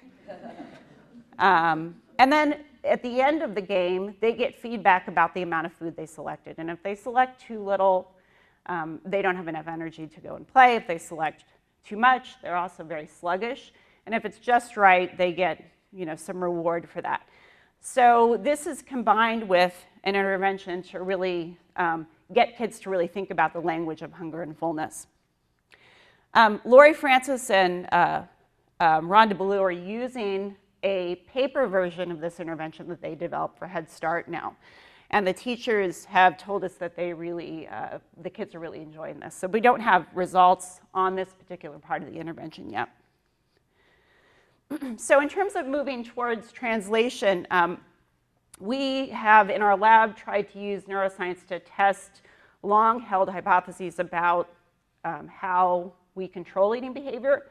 And in some cases, I think we're finding out that those hypotheses are way too simplistic or need to be refined, because they're probably, in some cases, not completely correct.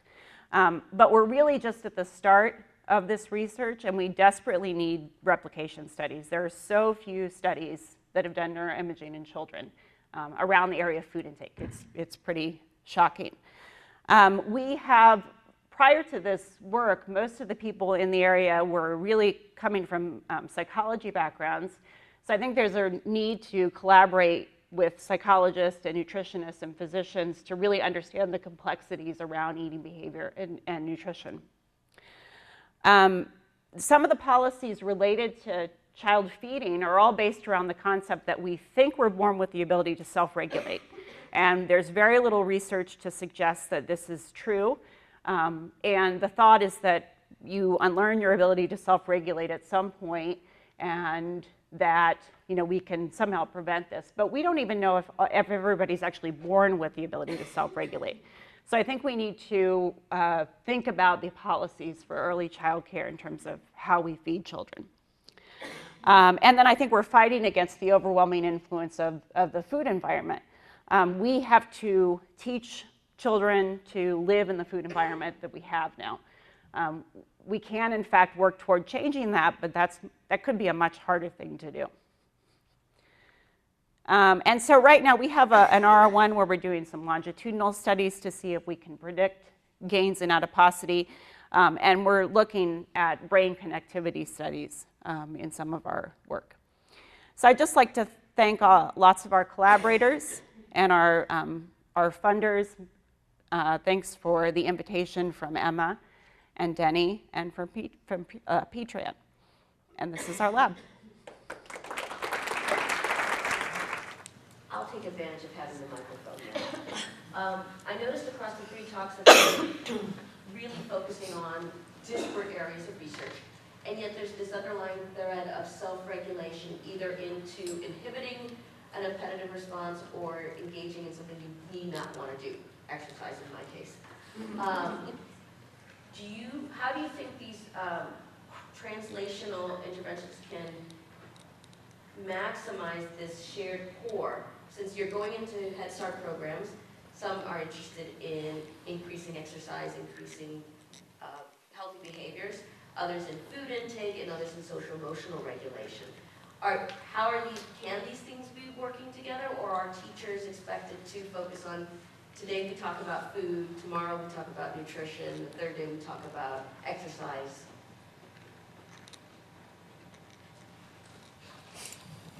So I'll say something about that. I think that's like an excellent point, because the RCTs that are emerging, even though we think about self-regulation as crossing those, they're honestly not showing a lot of generalization across dimensions. I would say, at least from the literature I know, it seems to be more the case if you want to move a particular area, you have to be pretty intentional and strategic in targeting that area with some extensive programming to really see movement and outcome.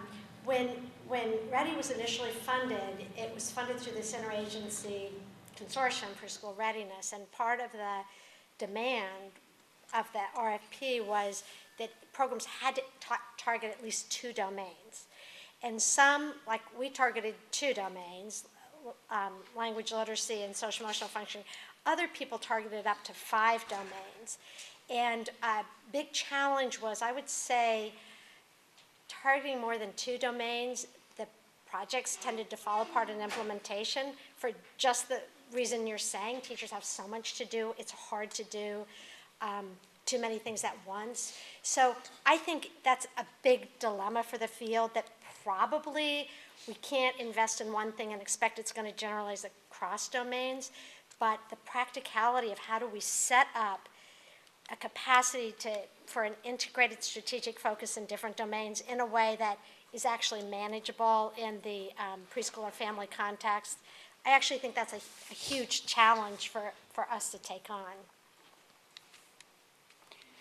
Yeah, I would just, to add on to that, I think in Lori Francis's study, they're targeting, in their self-regulation piece, they are targeting emotional self-regulation and appetitive self-regulation, but I agree, as far as I can tell, there's very little overlap in the literature about whether or not they're related, and also if you target, one, will you get any movement or improvement in another? So I think you have to be, careful about developing the interventions. So is the takeaway then that rather than say universal interventions that are curricular, there's more personalized medicine targeting those children that might benefit the most from a particular domain intervention? I think that's probably true. The other thing I would add is, I think for adolescents, it's a whole different ball game. So it's not just the content, but, I'm not an interventionist, but even if you think clinically, you can get adolescents to do some things depending on the approach you do, or, it's not just here, read this, or here's the homework about exercise. so I think individualized, but also thinking about developmental issues. The only thing I would say about personalized is sometimes, so Reddy's a good example, a subgroup is benefiting, but you couldn't deliver the intervention to screen and identify and move forward only with those kids in some kind of pull-out program. You couldn't actually deliver the intervention that way. So I think your point's well taken. Kids may need different things, but then we still have to think separately about how do we structure an intervention to facilitate that they get what they need. I was going to actually ask her another question, but because of this conversation, I wanted to mention that NCCIH, which is the new MCAM, alternative medicine, has an RFA out right now on optimization. And in the third type, which is what we're applying to, what it wants us to do is identify the mechanisms, the direct effects on mechanisms of an alternative, with a contemplative practice. And then in the second phase, if you can find the population that responds, that gets the needle moved and responds well in the first phase, then they will allow you to go to the second phase with the target population. So you identify who's responding, and then you focus specifically on them, and then do a full mediation model. So it's just interesting that that's a form of optimization that's a little different from the other two types, but it does exactly what you're saying, not about generalizing, but the precision-based model to identify exactly who's responding. And I guess the assumption is that that target population is the high needs population. That's the assumption. That, so in ours, we're going to look at a mindfulness program and see if it moves the needle in stress physiology. They only want one mechanism. It's like really, really circumscribed. It sounds like NIMH's target engagement with the efficacy models that you have, rather than looking at a particular population or a particular diagnosis. Yeah. You're now isolating a target. Yeah. You're seeing that you can move it to some degree in terms of effect, and only then do you go into the clinical phase. Yeah, exactly. So it's an interesting idea. It is precision-based. It doesn't set you up to, to generalize to a larger population, but it does help you to not waste your time with individuals that may not respond to that intervention. But it also assumes that you know enough about the mechanism that you have to know that mechanism underlies something about the outcome that you want to change. So that whole pathway, you have to have pieces of it already put together. I think, though, it also implies a precision of measurement. So it's one thing to say your rate of early aggression, was a moderator, and higher aggressive kids were more likely to respond. Then it is to say, now I'm going to go in with a screening measure to identify the responders. Then I have to set a cut point. I have to decide which particular measure I'm going to use. And those are far less reliable. So I think it's an interesting approach to understanding the mechanism, but I think we can't jump to that logically that without recognizing there's a whole bunch of research challenges when you identify a moderator in these kind of studies to then using it as a subject selection factor. And then I said this already, but then once you did identify the aggressive kids, if you pulled them all out into a separate group to do, for example, good behavior game, it wouldn't work. Yeah. So it's not as simple as I found the moderator, now that means I can identify a subgroup and deliver intervention to them. They don't want you to screen on the outcome. They're not even that interested in the outcome. You don't even have to be fully powered for it. They want you to screen on the mechanism. Same issue. You have to identify cut points and deal with the stability of your measure. That's the cut point. If that's the change in, let's say, with the stress physiology, if you get significant improvement in stress physiology, certainly that's a good thing on its face. And then it needs to relate to this subclinical outcome, but you don't have to be fully powered on it. It's just a really different kind of model, and then you're screening. And so what we're dealing with right now, we're writing the proposal at the last minute, but trying to figure out how you do intensive physiological screening in a large population of high school kids in Baltimore City and then make that selection to identify your target population. It's just really a hard thing. But I wanted to ask you, separate from that you're finding, from what I understand, unless it's a relative difference, but you seem to be finding an actual decrement in executive function when you would expect some level of maturation. It's a relative difference. It's Those relative. are standard Okay. scores. Okay, good. That would worry me. Yeah, yeah. Okay.